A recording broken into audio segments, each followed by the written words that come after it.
Now, she fears her abilities might fall short when Roland unifies Grey Castle and expands the City Hall's power to cover the entire nation.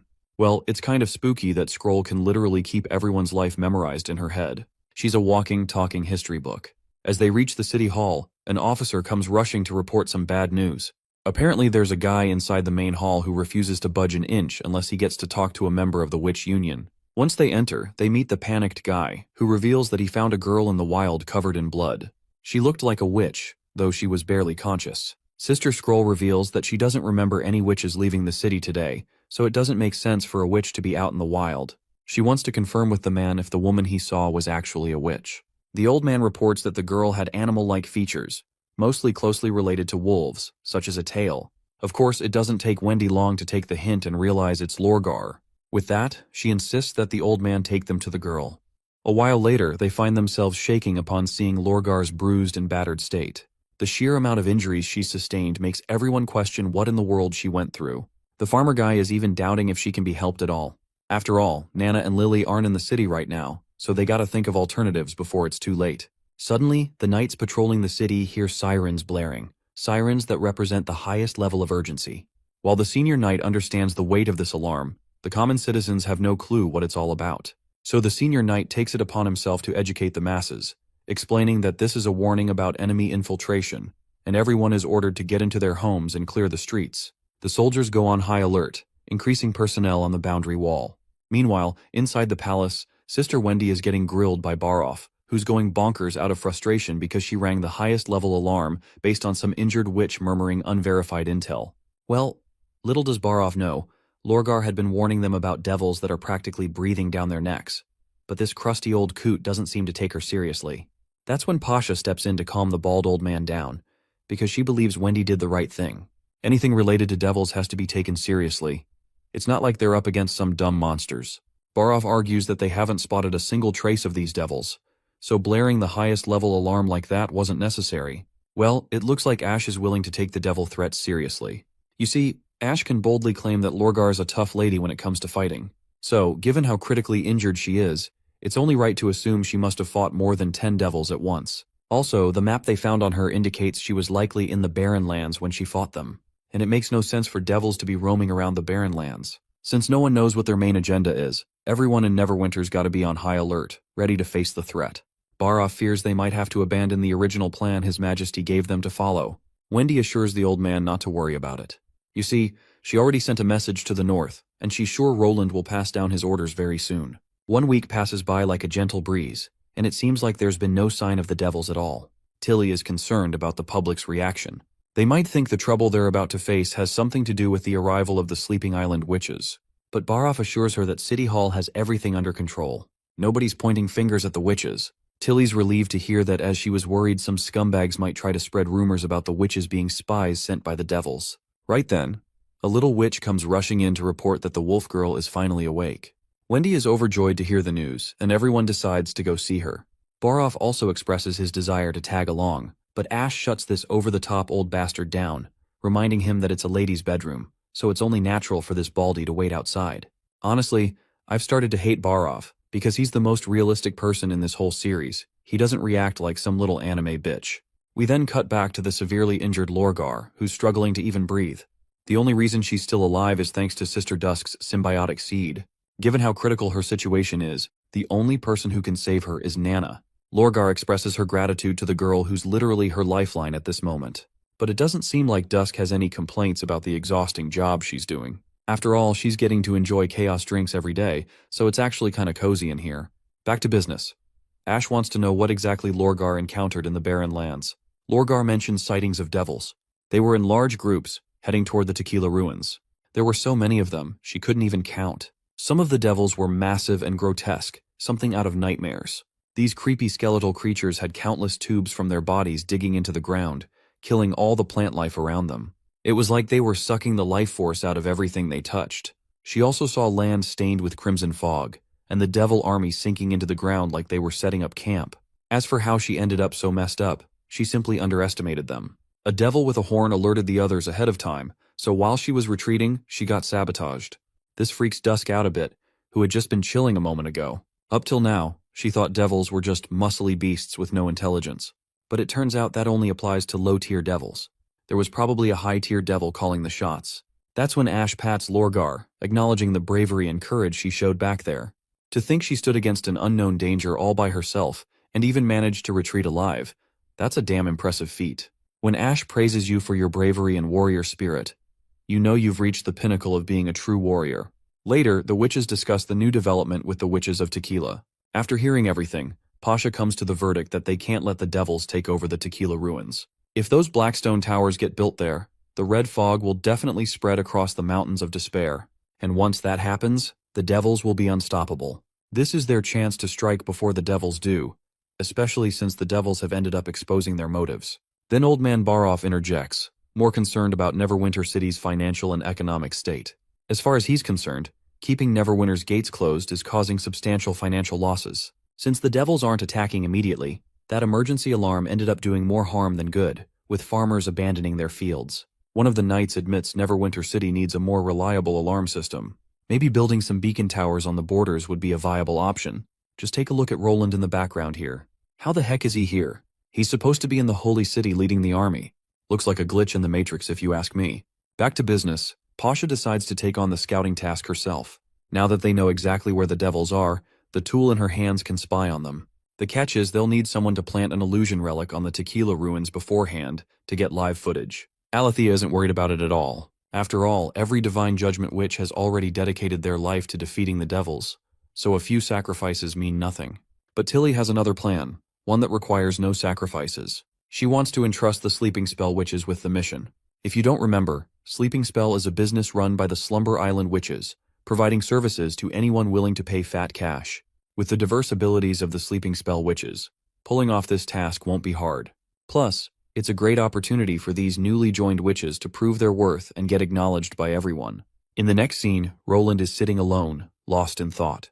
Looks like his previous appearance in that meeting was just a mistake in the art. He's still away leading the army. Nightingale pulls him out of his daze and points out that he's dozing off again. He's been acting strange like this ever since retiring from the Shadow Church, which makes her wonder if something's weighing on his mind. Turns out there is. It's about that chief disciple from his dreams who looks a lot like the high-tier witch he saw in the visuals. Nightingale suggests he share his problems with Anna. She might have a solution. But Roland believes Anna won't help. In fact, no one can help him. He has to figure it out on his own. He even tells Nightingale not to tell anyone about his problems. Back to that high-tier witch with the patch over her face, we cut to when Roland first saw her in the visuals.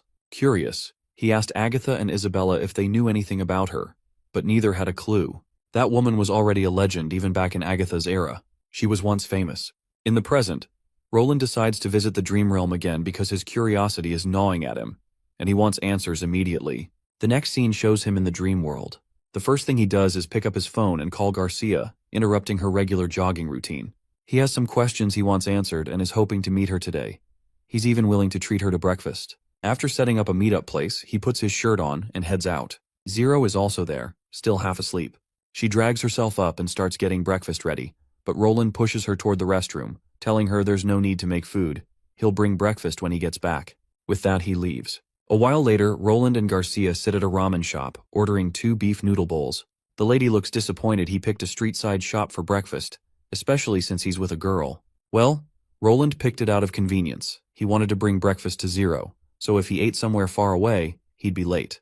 Their food arrives and Garcia digs in right away. The elegant way she uses chopsticks surprises Roland. He thought she'd struggle with street food, but her proficiency with the chopsticks makes sense. This lady has lived here almost 10 years, so she's used to every bit of life here. Getting back on topic, she asks him why he wanted to meet so abruptly, though she makes it clear up front that the association won't help him with anything illegal. Roland simply says he wants to meet her master, the chief disciple. He claims he only wants to apologize in person for his misconduct during their last meeting. Garcia doesn't beat around the bush and makes it clear her master won't meet with insincere people who don't honor their commitments. Roland keeps coaxing her, and eventually the lady decides to call her master since he sincerely wants to apologize. She's cautious while calling because she doesn't want to upset her master. After the short talk on the call, Garcia feels immensely disappointed as she reveals that her master refused his request to meet in person. Her impression of Roland seems completely shattered beyond repair, and just hearing his name brought an immediate drop in her mood.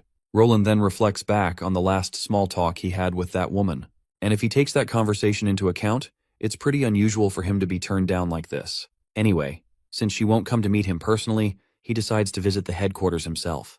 But Garcia reminds him that he can only do that after completing a mission on his own and officially becoming a martialist. Well, the conditions aren't too harsh, so Roland is confident he'll be making his trip to headquarters soon enough. He then asks about the Battle of Divine Will, the one chief disciple Lan had mentioned. Garcia reveals that her master has a deep love for a certain book written half a century ago. The book talks about the dawn and development of civilization, calling it the will of the divine. Of course, this divine isn't a person. It's more like a rule, or maybe the ultimate purpose behind everything. It sounds like an entirely new kind of book with content he has absolutely no clue about, just like that math book from before. He expresses his desire to take a look at it, and Garcia reminds him that the book is at headquarters. She'll borrow it from the library when she heads back. He then snaps back to the real world. He went into the dream world in search of answers, only to return with even more confusion clouding his mind. That's when Lightning shows up with an important message straight from Neverwinter. Looks like Roland is finally learning that an army of devils has made an early appearance in the Badlands. So in the next scene, he calls all the representatives and breaks the news about this unexpected development. Given this devil crap popping out of nowhere, he has no choice but to derail from their current plan. From this point onward, he wants all troops to prepare for a retreat from the Holy City. Meanwhile, he himself plans to head back to Neverwinter City as soon as possible. As for the Dawn Kingdom, he has figured out what needs to be done. Even though he's got to retreat for now, the leader of Dawn must still pay the price. The fury of the Wimbledons may be late, but it never disappears. So for now, the First Army will fall back. A while later, Roland has a private chat with Andrea about how they're going to handle the situation in the Dawn Kingdom. It goes without saying that the First Army's main forces need to return and defend Neverwinter, so they'll have to change the plan. The Divine Judgment Witches will be staying here, and they can handle Appin while breaking no sweat. To restore order in Dawn, the three major families will have to step up and take over from here. Andrea worries that if those three families run the kingdom, Roland will gain nothing in return. But this wise king believes it's better than getting nothing at all. At the very least, he can still save Otto's life. Just like he said during the meeting, he won't abandon those who contributed to the future of Greycastle. Andrea finds it kind of amusing that he is actually allocating resources just to keep Otto alive, just like Iris said he would. Apparently, Roland being merciful wasn't a surprise. Iris already knew he'd help Otto before she even left. If she's being honest, it was Iris's words that pushed her to ask Roland to help Dawn's people. Later, as the king sits in his office, Iris comes by to keep him company. Well, she's actually here to share her thoughts, suggesting they don't interfere too much with the Dawn Kingdom. Of course, Nightingale's annoyed. Iris was the one who convinced Andrea to ask Roland to save the people. But now, she's the one saying not to interfere with Dawn's business. Iris explains that the circumstances have changed. Originally, they could have taken over the Dawn Kingdom entirely by following Roland's plan. But now, they'll only end up with a decent allies. So instead, she suggests letting the kingdom fall into chaos. After the battle in the Old Holy City, Appin lost the power to rule. Very soon, everything's going to break apart in Dawn. And the reason she wants chaos to take over is because of witches. See, the Dawn Kingdom's location is better than Greycastle's. Maybe the devils will hit Wolfheart and Greycastle first. Either way, witches from both nations will be forced to take refuge in the Dawn Kingdom. If Dawn becomes peaceful and stable, those witches might never want to move to Greycastle. So in the long run, maybe in a decade, Dawn might end up with more witches. And that's something she's not too happy about. Nightingale bluntly asks her why she has a problem with everyone just staying alive. To answer that, Iris emphasizes the potential of each individual witch. Just look at Anna, Agatha, or Soraya. All of them are incredibly powerful. It was because of their contributions that Neverwinter City rose to power. Right now, Roland is around who is smart and strategic as hell. With the smart leadership paired with the Witch Union, the only real threat left to Neverwinter right now is the existence of the devils. But in the future, centuries from now, when the Witch Union is gone, there's a chance a powerful witch could rise in the Dawn Kingdom. If that happens, Greycastle could end up looking significantly weaker by comparison. Roland actually applauds her for her prediction. Still, he can't retract an order that's already been given. He understands that a ruler should prioritize long-term gains over short-term ones. But Roland doesn't want to be that kind of ruler. He clearly has a different idea of what a ruler should be, and he intends to live by it. Dusk begins to settle when Roland comes back to meet his beloved girl. Since he's exhausted from the meetings he's been holding for a while now, Anna decides to give his feet a well-deserved warm shower. She takes off his boots, puts his feet into the water, and starts heating it up, causing the guy immense satisfaction and relaxation. As he's revitalizing himself, she wants to know if those recent meetings bore any fruit, since she hasn't seen him look so relaxed since he received letters from Neverwinter City. He then reveals everything he had discussed with Iris. Anna finds it kind of amusing how Iris is being way too overstrategic and meticulous to a fault. From what Anna understands, the future holds a totally different outcome than what Iris is thinking. She's sure that he will destroy the church and win the battle of divine will, and the witches will remember that for the rest of their lives. The survivors of Tequila will worship him. He will share his knowledge with the public, and every book will carry his name. The rulers of other kingdoms will seek his protection, and they shall all show their loyalty to him. Nobody will be brave enough to challenge the legacy Roland is going to leave behind. After all, those who betray will always have sorrowful ends. Centuries later, perhaps there will only be one kingdom in this world, and its borders will expand across the fertile plains, and humanity will regain its glory. Roland likes the way Anna describes everything, though that doesn't mean he doesn't value Iris's words. After all, her perspective on the matter is rather unique. When she said those words, she transformed from a noble to a minister of a nation. Her thoughts no longer centered around the northern region. Instead, she was thinking about Grey Castle as a whole. She made her decisions and formed opinions based on that. That's very rare for a person from this time. Another thing in her favor is her opinion of witches. She was able to understand the technological advancements the witches could bring. So her unique and rational perspective on matters alone makes her better than the majority. Anna wants to get an answer for a question lingering in her mind for a while now. She wants to know if he has ever considered the future. If they survive the battle of divine will, what does he want to do? Well, he plans to cross the fertile plains, look at the Dawn region, and even visit Devil's Land. He wants to cross the sea and leave his footprints on the other side of the ocean, and uncover the secrets of gods and the truths of this world.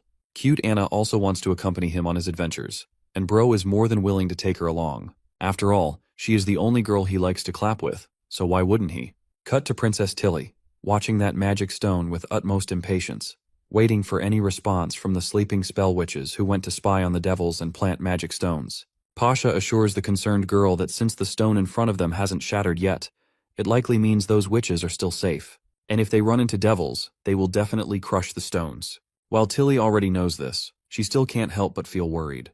It seems like the poor girl has been there ogling at the stone tirelessly, and now desperately needs to catch some Z's. Pasha suggests she go get some rest. If any update comes up, she'll inform her as soon as she can. We cut to the sleeping spell witches, who have been on this venture for more than 5 days, and still haven't found the ruins. This sky blue witch helps everyone jump from one tunnel to another using her teleportation tunnels. These girls are young and naive, having the time of their lives munching down wheat biscuits, and Sky Blue just can't get enough of them. This is when Evie stops the girls from goofing around and strictly warns Sky Blue not to munch down all their food supplies just for fun. But Sky Blue doesn't seem to like Evie in the first place, especially since this woman hails from the notorious Bloodfang group, who once tried to harm Tilly. So Sky Blue ain't giving a shit to her, let alone the jerkies to eat. Ash then finally steps between the two ladies and scolds Sky Blue for pulling out buried bodies unnecessarily. If Tilly had heard her talking shit, she would have gotten mad. Still, while Sky Blue agrees not to shit talk, she still looks dismissive. Back to business, Ash is looking at the map, figuring out why they still haven't reached their destination. It is then that Evie hears something suspicious above ground. It turns out there are devils patrolling. While it's quite nerve-wracking, it also means they're on the right track. Though Lotus points out the main concern. Without seeing the city ruins, they can't set up the magic relic that is supposed to be used to spy on these devils. They do a lot of back and forth strategizing about how to reach the Tequila ruins and place their spy stone. After planning, they finally decide to execute their plan. With night about to descend, Sky Blue transports Ash above ground. Once she's floating in the air, she notices nothing, literally no trace of Tequila ruins, which makes her wonder if they walked the wrong way. If that's the case, they might need to turn around and head south. Soon enough, she's spotted by devils who are riding some weird grotesque fleshy creature. Ash quickly shatters the magic stone in her hands, a single meant for Sky Blue to open a portal. Since there are more devils than she can handle, she's sure retreat is the only wise decision.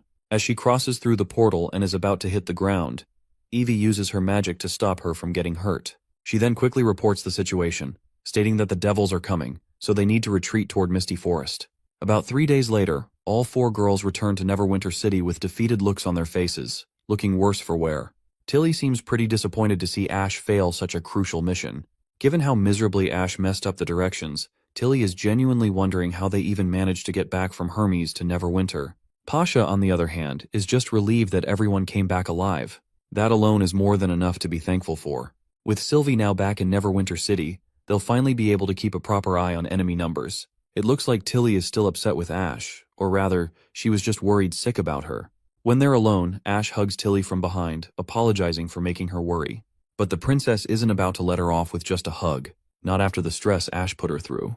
So she insists this brute woman should properly apologize. She even throws a mini tantrum over it, scolding Ash for making her worry so much.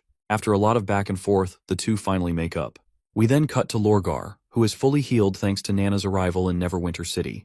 Through her blurry, hazy vision, she remembers seeing a little goddess who appeared out of nowhere and healed her. Soon after, Roland comes to visit and checks in on her well-being. Unsurprisingly, the girl is doing fine for the most part. The poor guy can't help but let his instincts take over. He starts patting her ears. Then he immediately feels guilty about laying hands on a woman without her permission. But he really couldn't help it. He had always wondered what wolf ears felt like in real life. From what he'd heard, they were supposed to be ticklish, but turns out they aren't tickling the girl at all. Lorgar then asks how long she'd been out, and where Nana went because she desperately wants to thank her. Roland explains she'd been out for about 3 days, and she would have slept even longer if Nightfall hadn't retracted her symbiotic seed. Before they move on to anything else, Roland wants to thank her on behalf of Neverwinter. That acknowledgement lights her up like a kid in a candy store, like she's finally proven her worth. To be fair, Roland never said she wasn't powerful. You don't have to fight on the front lines to be part of the war. As long as you're contributing in any way, you're in the fight against the devils. That said, he's firmly against anyone fighting the devils alone. If they'd been just a little late rescuing her, or if she hadn't had Nightfall's symbiotic seed, she'd be pushing up daisies by now. Then again, if she hadn't risked her life, Neverwinter wouldn't have known about the devil army either. Still, that doesn't mean she had to jump into battle. All she had to do was retreat and report back. Roland applauds her for what she did, but he also sternly makes it clear that he won't approve of reckless decisions made for personal reasons. The poor girl looks like she's about to cry, seeing Roland go from kind and gentle to terrifyingly serious in a split second. Anyway, it's finally time to talk about the reward she deserves. It could be anything: golden royals, chaos drinks, or even a custom-made weapon just for her. Out of everything Roland mentions, the idea of a custom weapon grabs her full attention. She wonders if maybe she'll get metal talons or fangs for her wolf form. Roland hasn't figured out exactly what kind of weapon will suit her best yet, but it'll likely be a firearm, something that'll seriously boost her offense. Still, she'd rather rely on her body and her fangs than on strength that doesn't come from her. So eventually, she chooses to join the Witch Union. After all, golden royals will run out, so do chaos drinks. And she doesn't really have any skill she can monetize, except fighting on the battlefield. Joining the Union is the best option. Once she's a member, she'll get a monthly supply of gold and drinks. Plus, she already promised Lightning and Maggie that she'd explore the barren lands with them. Since they're Union members too, it'll be easier for her to travel with them. This is the only reward she truly wants right now. Since she previously refused his offer to join, Roland wants to make sure she's serious this time. She confirms it with no hesitation. She's ready to sign the contract thingy right away. But Roland tells her to rest for now. They'll take care of it later. As for Nana and the other witches who helped her, once she joins the Union, she'll have plenty of chances to meet them again. As Roland leaves, Lorgar can't help but notice how he chose to come visit her out of all the things he could have been doing. That alone gives her just a little more reason to put her faith in him. Finally, Roland is about to hold a grand meeting with most of the big shots present. Once everyone takes their seats, he starts the meeting by making it abundantly clear that Neverwinter City will not allow devils to find shelter on the fertile plains, especially not this close to the border. Their enemies arrived earlier than expected, but Neverwinter City won't be falling behind either. The majority of Grey Castle is now under his rule, which makes Neverwinter City more than capable of dealing with them. So, he declares that taking back the Tequila Ruins from the devils is their main goal now. Literally no one objects to his full and final decision. Wendy suggests running an awareness campaign to educate the common folks about the existence of the devils. After all, if they don't disclose everything up front, those with ulterior motives might use this situation to their advantage and spread false rumors. Pasha agrees with this too. For this, Roland puts the awareness campaign's responsibility in Barov's capable hands. As for the fearmongers and troublemakers, he gives Barov full authority to deal with those kinds of guys however he sees fit. Up next, Pasha asks how they plan on dealing with the devils around the Tequila Ruins. As far as the Tequila Witches are concerned, they're willing to make any sacrifice necessary. Roland then pulls out a map and suggests setting up cannons so they can destroy the devil's red fog supply from a distance. Though, without adequate preparations, it'll be hard for his army to find footing if all the devils suddenly rush them. So the major concern they have is transportation. At the northern mines of Neverwinter City, Roland unveils his latest invention, the steam trains. He introduces this massive hunk of metal to all these backward bitches. Barov points out that while building the railway tracks, there's a chance the devils will execute ambushes on their workers, hindering their railway track progress. Roland then reveals they need 2 tracks to make sure they can constantly travel in both directions. Secondly, he doesn't plan on crossing the plains. Instead, he wants to depart from Misty Forest, get close to the Tequila ruins, and then head east.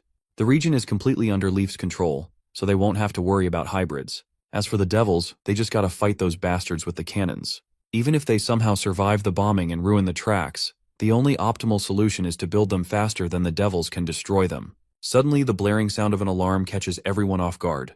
Apparently, it's a warning of the highest level. Since Roland is outside right now, his protection is the utmost imperative. Ash and the other witches quickly surround him. Even his sister grabs his hand, just as a safety measure. This surprises Roland quite a bit. After all, he hadn't realized she even cared about him as her brother. We then cut to the border wall. There, a red mist has started to spread, courtesy of devils making their way to the boundary wall. There are more than 5 of them. Sylvie is absolutely shocked to see these devils acting out of the blue. As far as she's concerned, they were supposed to be gathered around the divine ores within the ruins, waiting for the arrival of the red moon. So it doesn't make sense that these bastards are attacking so soon. The soldiers on the wall quickly prepare for retaliation, with their cannons ready to fire. Sylvie and her assistant inside the watchtower strategize how to deploy the troops given the devils' movements. Meanwhile, the devils close in on the wall, and one of them grabs his spear and throws it so hard that it literally demolishes part of the wall, knocking out a few soldiers. They then throw a few pieces of paper, and just like that, they turn around and leave. Those papers contain drawings of humans along with hybrid beasts. Later, those drawings are shown to Roland. From what he understands, this is supposed to be some sort of provocation. That's why Roland won't fall for their trap. One picture shows a human begging and kneeling, while another shows a captured witch. The other one shows burning city walls. From his understanding of this message, they want him to hand over the wolf girl and surrender. Or else, everyone will be killed. Pasha also chimes in with her 2 cents. From what she can tell, it's a trap. She assures him not to feel overwhelmed or panic, as devils often pull stunts like this. Roland wants to know if she's encountered something like this before. She reveals that the former mortal kingdom received threats like these. During the first battle of Divine Will, the devils used similar plots to turn witches and mortals against each other. That's how they managed to take over the Dawn region. During that battle, the leaders of the 2 main cities fought the devils with their armies. The only difference was that one army consisted of witches, while the other was ordinary humans only. During the chaotic battle, the leader of the mortals suddenly sided with the devils, sabotaging the retreating witches and using weapons made from stones of divine judgment. The betrayal was later dubbed the Twilight Betrayal, and was seen as a hard lesson learned. That was when humans split into 2 factions. This event was never recorded in the books. Instead, it was spread among the higher levels of the Alliance as confidential information. The devils may have despicable threats and schemes, but they learned them from mortals. Legend has it that humans came into contact with devils way before the Battle of Divine Will took place. Back then, devils were no different from beasts, but a human passed their knowledge to them. Some believe this is why some elite devils resemble humans. But the 3 chiefs thought that was ridiculous and forbade people from talking about it. That's why only the higher-ups have heard such rumors. Roland is more interested in knowing if Pasha believes those rumors. Well, she isn't sure. They still don't know if that human who met the devils was an ordinary person or a witch. The Majesty then inquires what's going to happen next, now that they aren't falling for the devil's bait. She reveals that devils will continue attacking the target city until the leader surrenders or their army arrives at the borders. In other words, if Neverwinter City doesn't make its move, the devils will definitely come back. In light of that, Roland decides to avenge the fallen soldiers by spilling the blood of their enemies. He plans to lay a trap and get those bastard devils. He wants to let them know they aren't dealing with the humans from 400 years ago. A while later, as he sits in his office, he can now be certain that the devils have reached the western borders more than once after Lorgar exposed their plans. Otherwise, they would have predicted that this city was mainly populated with ordinary humans, and wouldn't have used the same threats they used during the first Battle of Divine Will. Be it in the posts in the Mountains of Despair or the Divine Punishment witches who are out patrolling, none of them has noticed anything suspicious. In fact, even Sylvie didn't notice the approaching threat until the devils arrived right outside the gate. This just shows how Neverwinter's greatest weakness is the open sky with their current technology. So, to build a machine capable of detecting enemies in the skies, Roland pays a visit to the Astrology Association. First of all, Misan, the leader of the Astrology Association, can't help but brag about the progress they've made so far, thanks to the geometry book Roland provided them. After a lot of talk about astronomy and recent developments, our boy finally reveals the main reason he's there. With the help of the geometry knowledge, he wants Misan to work with craftsmen and make a machine that can predict the movements of a projectile. For a vague idea, it's supposed to be controlled by 2 variables. One controls its horizontal position, while the other affects the vertical. Roland has a rough idea, but needs him to confirm the final numbers after some trials. Misan acknowledges the orders and promises to try his best to make this device. As Roland is about to walk away, he notices the old man wants to say something. Actually, Misan has had one question for a while. He realized that for all the books the Majesty gave him, including the geometry book, all the books are labeled as intermediate, and he wants to know why. Roland reveals that there is a subject called advanced mathematics that comes after intermediate geometry. Instead of simple geometry or calculations, it also contains advanced mathematical theories. Let's just say the beginner and intermediate books are like the tree trunk, and advanced mathematics is like the leaves that spread out. However, this subject is extremely challenging, which is why it also has another name. The title of the next book is Get Started and Give Up. Of course, that old man is already charged with so much optimism that the word give up ain't even in his dictionary. This old coot is even willing to put his life on the line for the betterment of this world, let alone failing to understand a mere book. So he insists to His Majesty that he be granted the right to learn from this book. As expected, Roland promises to give him the book, but under one condition only. He has to finish the project he has been assigned, and only then can he visit the castle to claim the book. After that short trip to the Astrology Association, Roland goes to meet his favorite girl at the factories. She's out there grinding, trying to learn and develop new blueprints for their weapons. After a bunch of hectic days, Roland finally finishes preparations, and the weapons are ready to fire. Now all they gotta do is wait for the devils to make their move. About 5 days later, a horde of devils is heading toward Neverwinter City. Pasha looks worried, seeing the devils moving earlier than expected. It should have been at least 2 weeks, maybe even a month based on her past experience. But it doesn't make sense for these bastards to show up this early, especially since the distance they have to travel takes over a day just to reach Neverwinter. The devils are trying to spread as much fear as possible. When rumors start spreading, humans will lose faith regardless of what their leaders say. That's what makes their second attack so effective. And it takes time for rumors to spread and fear to take hold in people's hearts, so devils usually wait before each attack. Alethea asks what their next step is. Roland simply wants to get rid of them. Even though there wasn't much time and the new weapons were only tested once, most of the witches have already returned. With Nightingale, Lightning, and Maggie there, at least they can take down a few of these bitches. He wants them to follow the original plan, but that doesn't mean they should overlook their own safety just to make the plan succeed. The little ones acknowledge their leader's orders and get ready to follow through. Nightingale promises to take care of the little ones. However, it seems Lightning doesn't like being called little. Both of the little girls then start their childish theatrics, so Nightingale has to drag them both out of the meeting room. Moving on, Roland hands over defense responsibility to the witches from Slumber Island. With all the chess pieces in place, the only thing left is for Roland to hear the phone call announcing their victory. With that, everyone gets ready to carry out their assigned duties. Meanwhile, Pasha questions him if he's sure about this decision. She says too many witches showing up will make the devils change their minds once they realize this isn't just a mortal city, but one full of witches. They'll plan their next strategy accordingly. Roland's aware of that already. The war between humans and devils is inevitable, so there's no point in holding back. These initial battles will serve to teach the First Army and the witches how to fight devils. You see, the First Army wasn't always this powerful. In the early days, it was just made up of ordinary hunters, miners, and farmers. But now, they're facing enemies like never before, and the more experience they gain, the more confident they become. That way, at least they won't freak out when the real divine war hits. Roland may call them elite warriors, but the truth is, they've just survived near-death experiences a bit more than others. Hearing all this, Pasha admits she's touched by his determination. This alone is enough to separate him from the rest of humankind. Hearing such a discriminatory remark about humanity, Roland reminds her that humans are known as mortals, not because they're weak, but because there are too many of them. That's precisely why they're easily underestimated. He's learned from records in his dream world about a legend where humans were underestimated, and that very thing caused the downfall of colossal dragons and ancient deities. All of them became stories of the past because of just 40 mere mortals. Pasha wonders cluelessly if such a legend really exists, to which Roland says yes. Now that technology has advanced, they don't even need 40 people. Also, letting the devils think Neverwinter City is an alliance city is just a trick. By doing this, they'll believe those strange attacks are caused by the witches, which blinds them to the truth. Neverwinter City is neither a city of the past, nor does it belong to the Alliance. It's an industrial city, a hybrid of both. We then cut to the walls of Neverwinter City, where a newly appointed soldier is seen fearing for his life. The horrific bloodshed he's seen in past battles is really messing with his mind.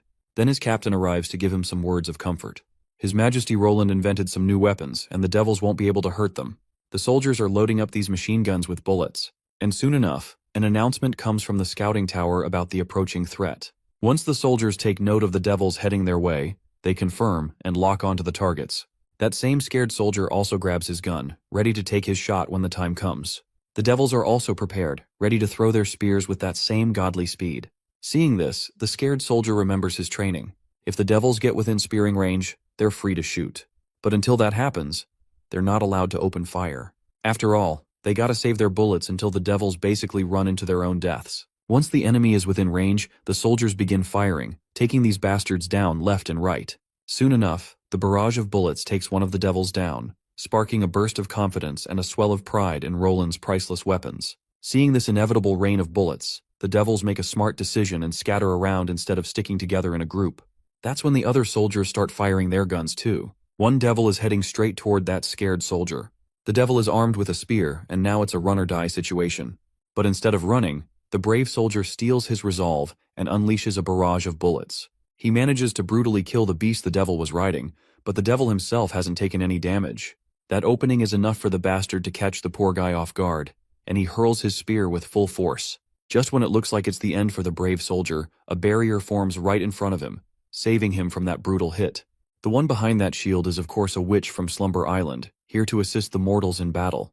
The sky is literally lit up with machine guns emptying round after round, giving these bastards a real run for their money. Eventually, one of the devils blows the horn of retreat, so Sylvie decides it's time to enter the final phase of their plan. Lightning is already on it, telling Sylvie to just sit back and enjoy her beautiful performance as an awesome adventurer. With that, she takes off with Ash in her arms. Once they're high enough in the sky, she tosses Ash toward the devils, and this brute lady quickly draws her sword and slices one of those bastards in a single, clean hit.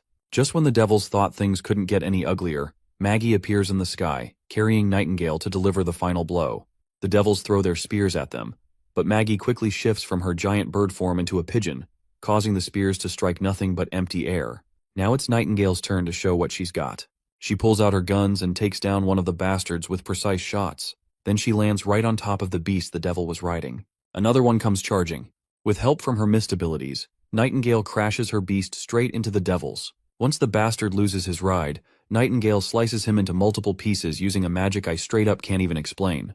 Honestly, this part is absolutely horrendous. I have no idea what the hell just happened. Anyway, it looks like their plan has been a success, with all the devils down. Nightingale makes sure to celebrate her little victory over Ash by killing 2 targets. A while later, Lightning and the others are out looking for the 2 beasts that ran off after the devils died.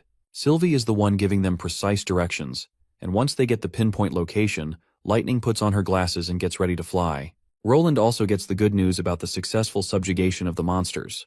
The mad devils have all been exterminated. They've even confiscated some canisters filled with red mist, and Sister Leaf managed to capture a mad devil who fell into the misty forest. Roland is satisfied with the report and hangs up the phone on a good note. This battle was critical for boosting morale, and it looks like it's been a success so far. Now the soldiers know the devils aren't invincible. When it comes to actual fights, they're no better than the Divine Punishment Army of the Church. And now, they even have a hostage. That'll make future announcements way easier. All Roland needs to do now is show the public what these devils actually look like. That way, their prejudice toward witches will naturally disappear. Later, Roland meets with Pasha, who's looking forward to crafting new sigils by herself, assuming they've really captured a living devil. Meanwhile, Roland reflects on the current state of his strength. This battle showed him that the Mark I machine gun was barely strong enough for aerial combat. What really hurt the enemy was the volley fire.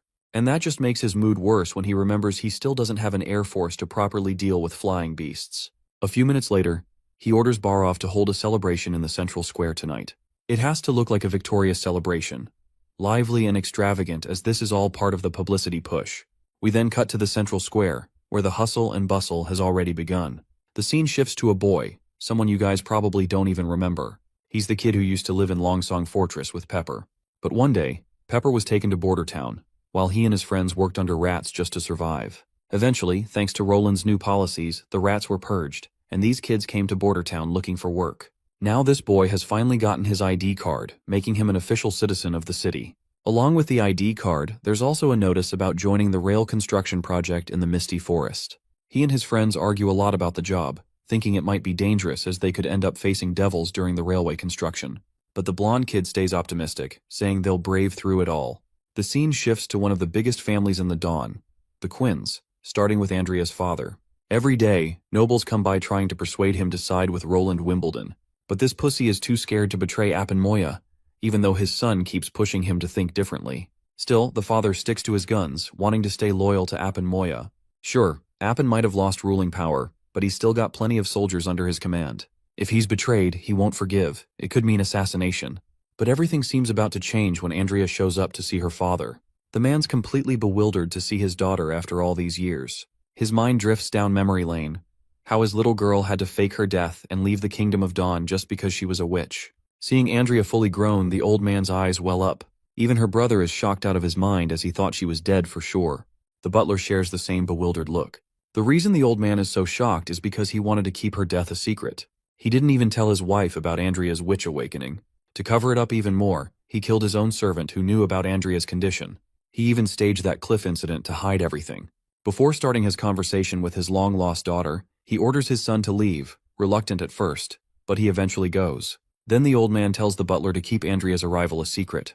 Close all the gates to the castle and blow out all the lights in the hall. And he mustn't be disturbed at all costs. The butler acknowledges but wants to confirm what to do with the young Mrs. Friends.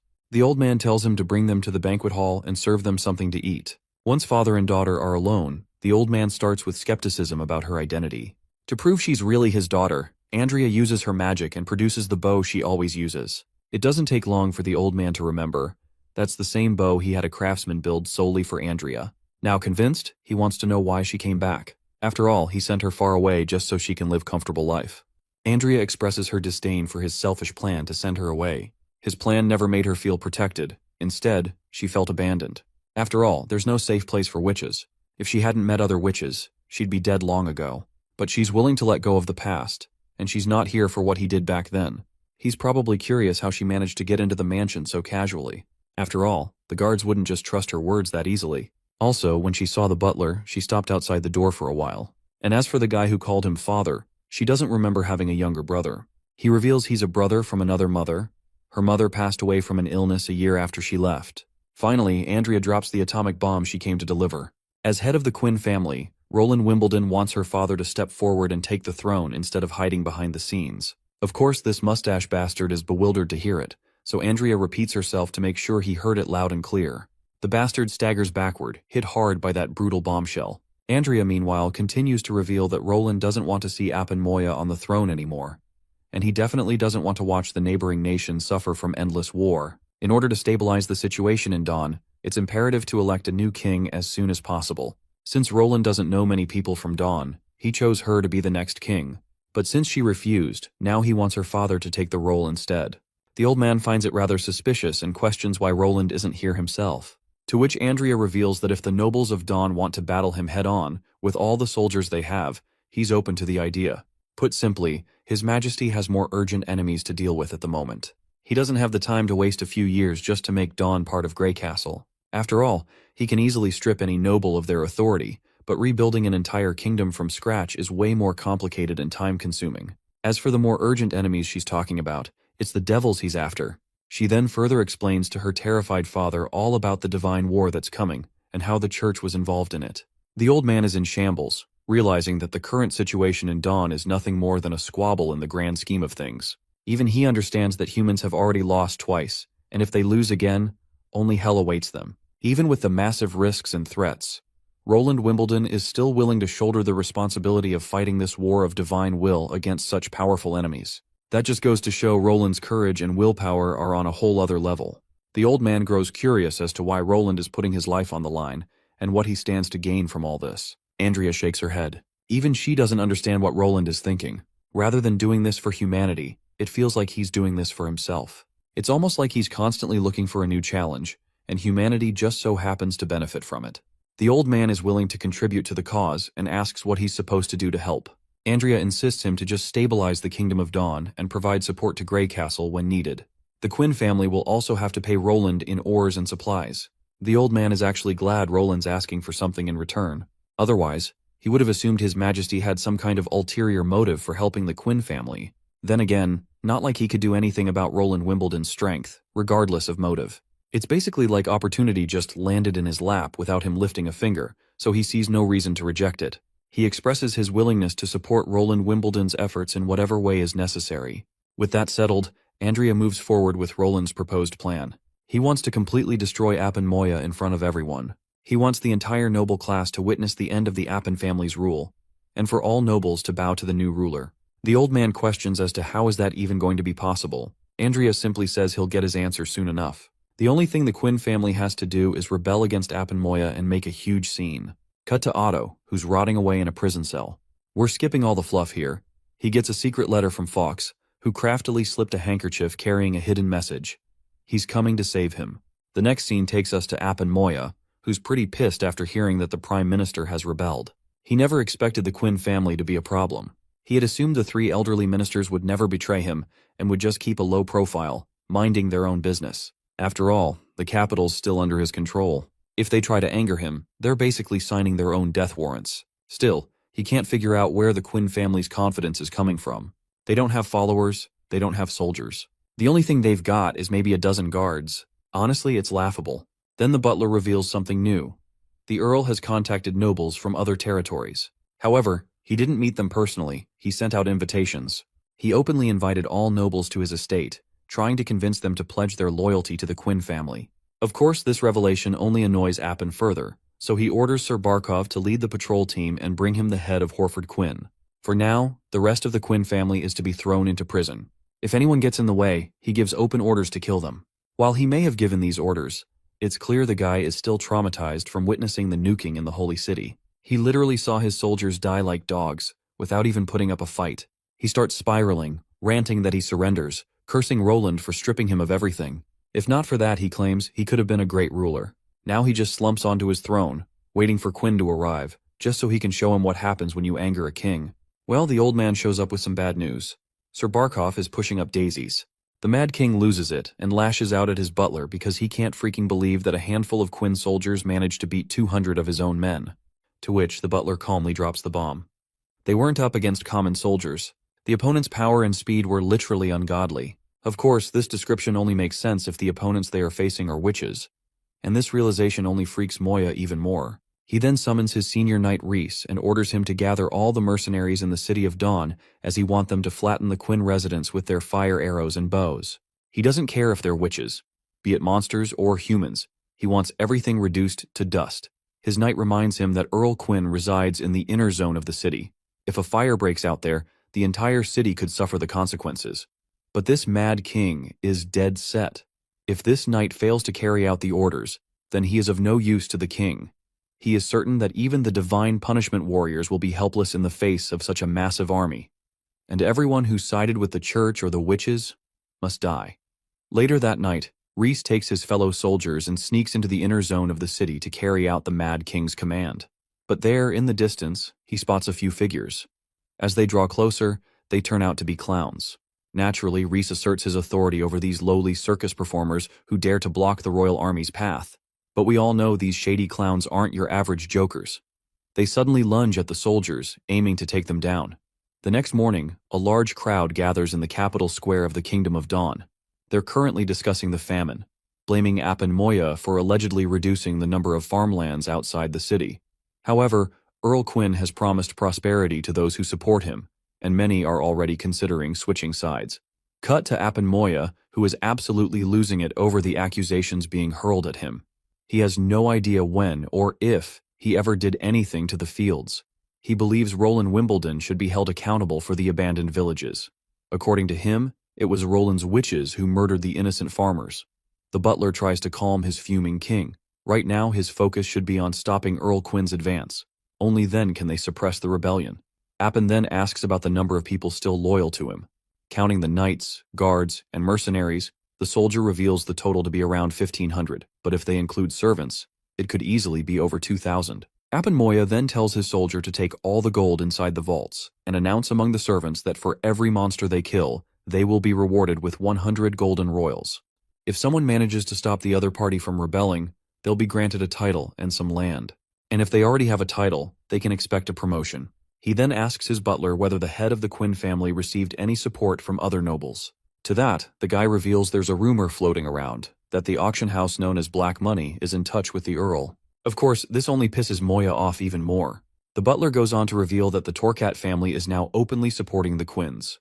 Though before the king goes into a complete frenzy, The butler quickly reassures him that the Luoxi family has refused Quinn's invitation several times. Apen Moya can't help but gnaw at his nails, thinking how there were 3 big families his father used to pride himself on, and now, every one of them is turning against him. He tells his butler to issue a threat to the Luoxi family. If they don't show loyalty, they're as good as dead. Betrayal and treachery will not be tolerated. A while later, Apen receives a message from Earl Luoxi. The contents are surprisingly reassuring. It says the Luoxi family has cut all ties with the other 2 families and are willing to stay loyal to Apen Moya. Bro's glad that slowly but surely, the 3 major families will be under his thumb again. The next day, we see the representatives of all 3 families heading toward the king's castle, and it looks like things are about to get real spicy. We then cut to Andrea up on one of the watchtowers. She spots a fiery arrow blazing through the sky, a clear signal that the battle has begun. She grabs her sniper rifle and locks onto the soldier in charge of the catapult. With bullets fused with her magic, there's no way she's gonna miss. The moment the bullet leaves the nozzle, it finds its target. It's a clean hit and 1 down. Andrea reloads and takes out another soldier. Before the enemy can figure out where the hell this ambush is coming from, they're already dropping like flies. Soon enough, one side of the wall is wiped out. When the soldiers realize divine punishment witches are scaling the walls below, they start firing flaming arrows. But those are useless. Witches march right up to the castle wall, grappling hooks in hand. In no time, they scale the walls and are ready to obliterate these fools. All it takes is one swing of their blades to slice down multiple soldiers at once. Once the way's clear, they charge straight toward the castle. Meanwhile, Apen watches the chaos unfold from the window, absolutely losing it when he realizes Luoxi betrayed him. Now he's finally ready to kill Otto for the betrayal of Otto's father. Looks like not just Luoxi, but every noble who swore loyalty has now turned their back on this mad king. Furious beyond reason, he orders his knights to execute Otto immediately and bring back only his head. As the soldiers head off to carry out the order, he sits quietly on his throne, broken and defeated. He knows that this is the end. Soon enough, the divine punishment witches, along with representatives from the 3 major families, barge into the chamber. They lay it all out for this trash king. His kingdom is in shambles. Otto has been freed from the prison as well. If it weren't for Roland's plan to spread rumors about what a terrible king Apen Moya really is, Apen would have lost his head long ago. Apen tries to coax them, warning they're making a deal with the literal devil. Not only have the 3 families broken the sacred vows their ancestors made, but they're also handing the kingdom over to a devil. He points a finger at the head of the Quinn family, questioning if he's really capable of taking the throne. He yaps a lot of nonsense, but none of it matters once Andrea finally steps in to answer every question Moya has. She reveals that Roland wants Apen Moya stripped of his kingly title to protect the witches and Otto. Of course, this trash king is stunned, seeing Andrea Quinn standing right in front of him. He can't even process this madness. He doesn't bother asking how she's alive or any of that crap. He just gets straight to the point, asking why she's siding with Roland. She keeps it simple. She's a witch, and Roland has been trying to protect her. Apen's eyes widen in disbelief. Andrea's father then reminds this half-witted ruler that a kingdom can't be run on sheer arrogance. The witches must be treated like normal citizens and enjoy the same rights. They will be allowed to walk the streets freely, take on various occupations, inherit titles from their families. They could even govern the kingdom. Well, we already know Apen has gone mad, but now it's official. He's abnormal. So let's skip over his childish tantrum as he leaves the king's chamber, disappointment written all over his face. A while later, Otto thanks Andrea for saving his life. The woman brushes off the flattery. After all, they're childhood friends, so no need for formalities. Oro almost chokes the poor guy when he reminds them both about the long-lasting friendship they share and how Andrea is the glue of their group. He suggests hanging out at their old spot. Andrea isn't even sure if the Silver Antler Tavern is still in business. Oro informs her that the Luoxi family now owns it, so it's still running. With their next meeting scheduled, Oro decides to leave them some much-needed time alone. Andrea even sends her escort away just to have absolute alone time with Otto. But before they start catching up, Andrea heads out to the courtyard. As she walks, her body trembles and she can barely stand. Otto, worried by her declining health, asks about it. She assures him it's just fatigue from overexertion, nothing serious. Now that it's just the 2 of them, she asks why he wants to talk alone. Otto reminds her of the encounter they once had in the border town. He recalls how he told her Oro would leave flowers at her grave every year. And he has done the same, literally every year, because he misses her and can't forget her. What he's about to say next might embarrass her, but he has to say it out loud. He wants her to stay by his side forever. Well, we all know her answer. After all, she already has someone she wants to spend her time with, so she won't stay in Glow City any longer than she already has. Though she might have accepted his request if he had proposed a year earlier. For a moment Otto thinks maybe it's Majesty Roland she likes, but it turns out the person she's talking about is Nightingale. Though she makes it clear she doesn't share that kind of relationship with Nightingale, she further reminds him witches are incapable of bearing children, so they can't keep the family line running. Besides, she doesn't want to restrict herself to the rules of nobles. It has been 10 years since she left Glow City, so she's no longer the same person she was. With those final words, she departs, leaving Otto behind. What a poor guy. He worked so hard to get that pussy, but all he gets in return is shit. Andrea then visits her father before leaving the city. Her father reminds her Otto will be very upset by her departure. Well, she has good reason to leave as soon as possible. After all, someone is waiting for her, and it's been far too long since she's been away from Neverwinter City. Not to mention, this kingdom is in the middle of a power shift. They can't afford to waste time on leisure and feasts. Moving on, the old man inquires what Neverwinter has in mind. To that, she reveals that she doesn't know much about politics. But in Neverwinter, instead of putting nobles in charge, they hire citizens who've passed exams. If her father wants the details, he should ask Fox. If she desperately had to advise her father, she would suggest he avoid making the same mistakes as Appin. Well, the old coot has already witnessed the kind of terrifying power Roland holds, so it would be foolish of him to go against Grey Castle now. Or perhaps worse than foolish. Andrea then points out that it's not just about power. The upcoming Battle of Divine Will is the final battle that's going to decide the fate of humankind. So internal conflicts will only accelerate their doom. With that glimpse of the future, she's sure her father already understands that the top priority should be surviving this divine war. Hence, he should maintain order in Dawn and stand with Grey Castle. They need to work together if they want to survive the Battle of Divine Will. That's the only advice she can give him. With that, she proceeds to leave. Before she walks out, the old man musters up the courage to apologize for the decision he made for her back then, against her will. And he's really sorry for that. We then cut to Appin Moya, inside one of the ships, cursing his damn luck and reflecting on his past. He's plotting some dumb shit against Roland while trying to escape somewhere safe on this ship. Suddenly he hears a commotion above. When he gets there, he finds no one. It's eerily silent.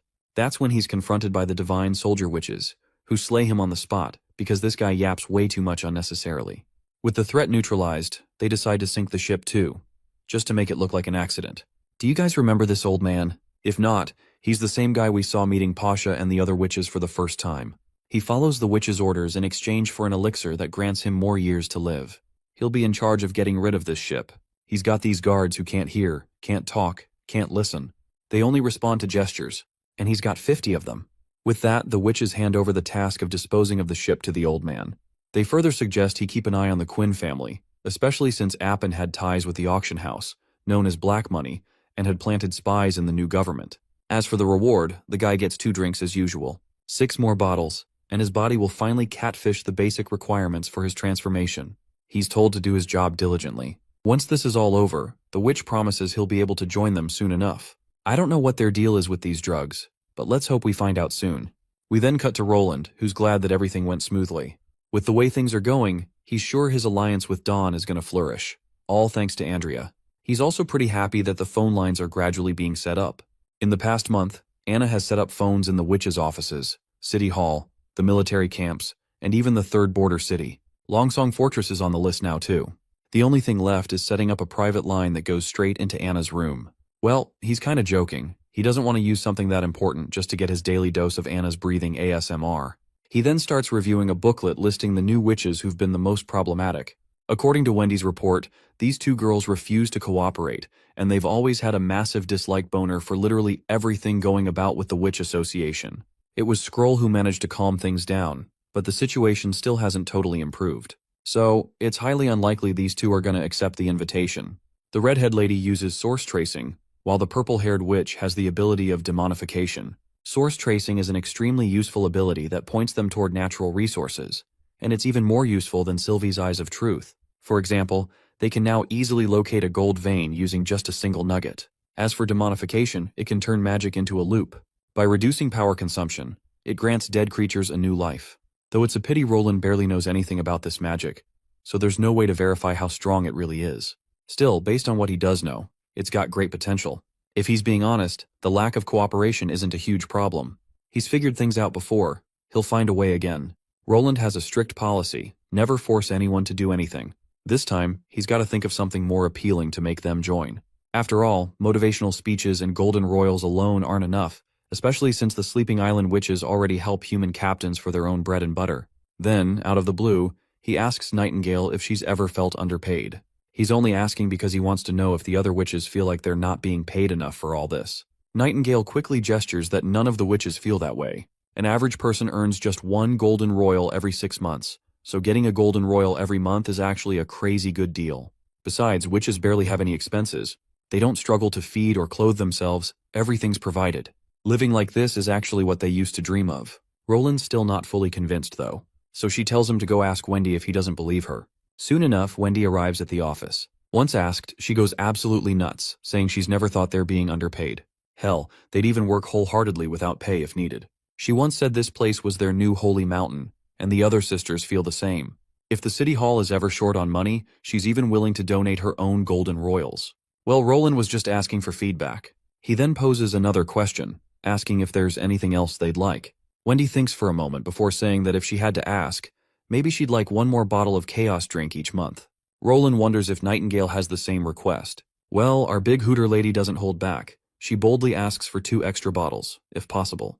We then cut to Hunter Iron Axe, who has returned to Neverwinter City along with Sister Echo. Once inside Roland's office, Sister Echo proudly reveals that the Wild Flame clan has fulfilled their promise. The first group of immigrants has arrived at the port of Clearwater. The smaller clans are starting to follow the big clans now, and they're all willing to pledge loyalty to the great chief Roland Wimbledon.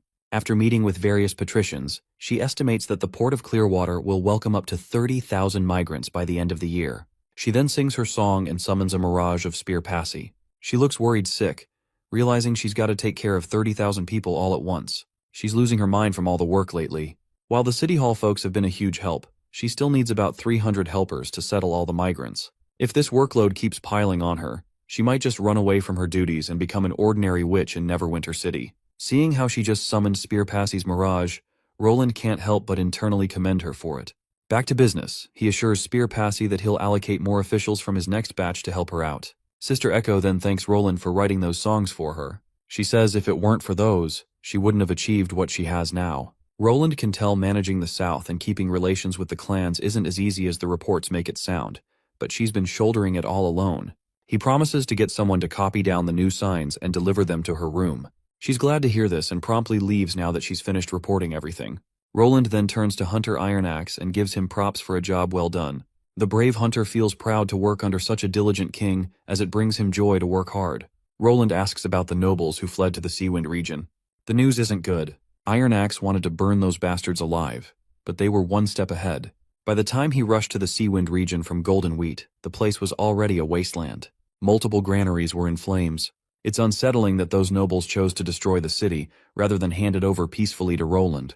This is likely revenge from followers of the previous king. If the eastern troops hadn't been ready, and if he hadn't had dozens of ships carrying supplies, his armies might have had to retreat. Otherwise, the starving civilians would have robbed the First Army for food. If the First Army had started firing, chaos would have broken out from that point onward.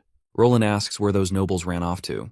Iron Axe reveals those cowards fled to the fjord, while a few ran to the other 3 kingdoms. It's a pity that he didn't have access to ships back then, otherwise he wouldn't have let them escape.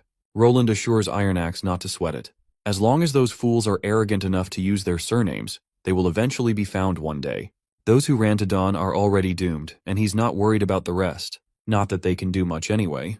Now, the next question Roland asks with a serious look on his face. He wants to know if the idea of burning the nobles alive after tricking them into the dungeon was Iron Axe's. Iron Axe hesitates but reveals it was Iris's idea. Though he carried it out, he's ready to take full responsibility. The only problem His Majesty has with this plan is the fact that there was no mention of it in the war reports. Anyway, he brushes off the concerns and gives Iron Axe the props he deserves for the job well done. City Hall will allocate rewards based on his achievements, so for now, he can rest and take care of himself. Iron Axe is surprised he's not getting punished for it. Roland reminds him he didn't break any rules. His original order was to deal with the traitors in the east and take over the cities, using whatever methods they saw fit. Not to mention, Iris is a member of the advisory board, so it's normal for her to have opinions on the battle. That doesn't mean they're innocent, especially Iris. But since the following matters have nothing to do with Iron Axe, he is allowed to leave and have some rest. He then summons Iris to the castle. A while later, the woman responsible for the burning method arrives. She doesn't waste a second before taking full responsibility and is ready to accept any punishment necessary. Looks like once again, Roland is impressed with her sharpness. She's already figured out why she was summoned even though he didn't say a word. He's glad he's talking to a smart woman. Otherwise, he'd be losing brain cells by the second. She has the grace and demeanor of a proper obedient servant. Now that she's taking full responsibility for her blunder, he wants to ask why she even feels like she did something wrong. To that, she explains she met with the commander of the First Army in private, and without notifying Roland, she planned the arsenal where she burned the nobles. Well, Roland says that isn't the actual offense. The real offense is that she broke the rules of the advisory board. According to the rules, any kind of battle plan has to be written down and handed over to him for approval. So now they're doing that whole political back and forth, trying to look clever and cool while slinging loaded words at each other. Roland points out how she even used Iron Axe as her scapegoat, basically pinning the blame on him. Now he's explaining why her actions could have caused long-term problems, even if her intentions were for the betterment of Greycastle. Just imagine if she had died because of her decisions. While Roland sat on his throne clapping his hands in delight after a successful mission, the other government officials would have started to lose trust once they heard about her death. In other words, it's the ruler who always has to face the consequences of others' bad decisions. That's exactly why he needs to go through every plan the advisory board makes, even if he's not an expert on the topic. Only then will the burden of failure fall on his shoulders, and his subordinates can do their jobs without constantly worrying about the fallout. Of course, the poor girl looks super down and dejected. As punishment, Roland decides to count her contribution to the mission as 0. That means no promotions, no rewards. And with that, he wraps things up and buries the matter. She excuses herself and leaves. A while later, she's seen in a bit of a foul mood, having lunch with her brother. Naturally, she's venting her frustration on him. The next day arrives, and we see a grand banquet set up for all the witches of Sleeping Island. Tilly is right up on the stage, talking about their current workflow. With the income generated by the witches, Sleeping Island will get 30% of it. That money will go toward improving everyone's quality of life, expanding the sleeping spell, and covering future needs. Now, it might sound like her brother is scamming her by taking such a big chunk of the revenue, especially compared to Sleeping Island, where all the fees paid by fjord merchants went directly to the witches. But she feels like it's a fair trade, considering Roland is providing a better working environment. For instance, fjord merchants used to sell overpriced food and essential supplies to the witches. They had to endure those unfair losses, but here, that won't be the case. Plus, the 30% offered by Roland is already more than what they would have earned back on Sleeping Island. Her new job mainly involves using magic, and it doesn't require them to venture into the unknown or risk their lives. So, all things considered, the deal with Roland is fair. On top of that, Tilly has decided to start giving monthly wages to each witch of Sleeping Island. Before this, the witches were barely getting by since arriving in Neverwinter. They had food and clothes, but no actual money to spend on anything personal. But that changes today. She personally hands out this month's paychecks to every witch present and tells them to open their envelopes. Inside, each one finds a piece of paper with the number 10 on it. None of them have any idea what the paper is for, or what the golden emblem on it means. Tilly clears things up by revealing that the paper is actually a currency note. For now, it's only being distributed to the witches exclusively. Basically, it's like a golden royal, but in paper form. And this paper currency can buy you all kinds of stuff in Neverwinter that you can't get with regular golden royals. For example, the $10 note they're all holding is enough to buy a whole bottle of chaos drink or 5 servings of strawberry ice cream. Of course, a lot of witches start drooling at the idea of all that delicious ice cream. Tilly goes on to explain that they can buy more than just food and supplies. Anything produced in Neverwinter will be available in shops within the castle zone. In simple terms, these notes will serve as a salary if you decide to officially join Greycastle. The amount of money you get depends on how long you've worked. Tilly also makes it clear that no one has to work. They can still live comfortably without taking up a job.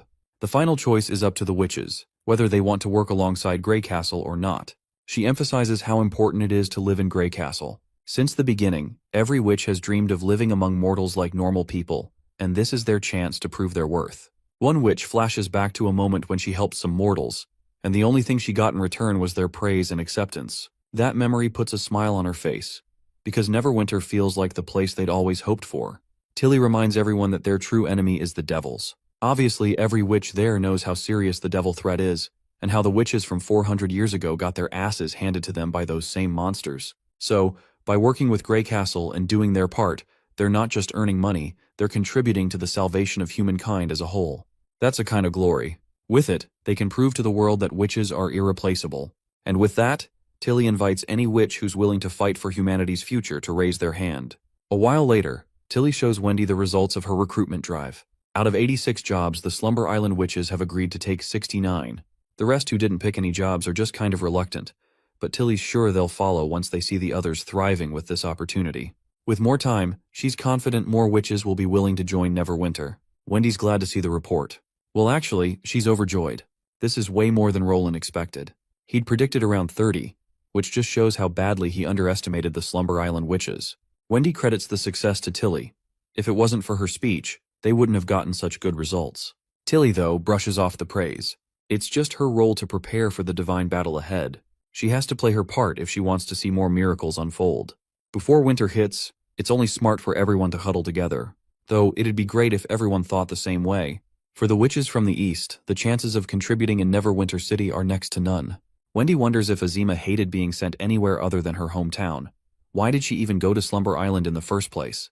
Tilly explains it wasn't always like this. Azima and the other eastern witches knew about Bloodfang long before they joined Slumber Island.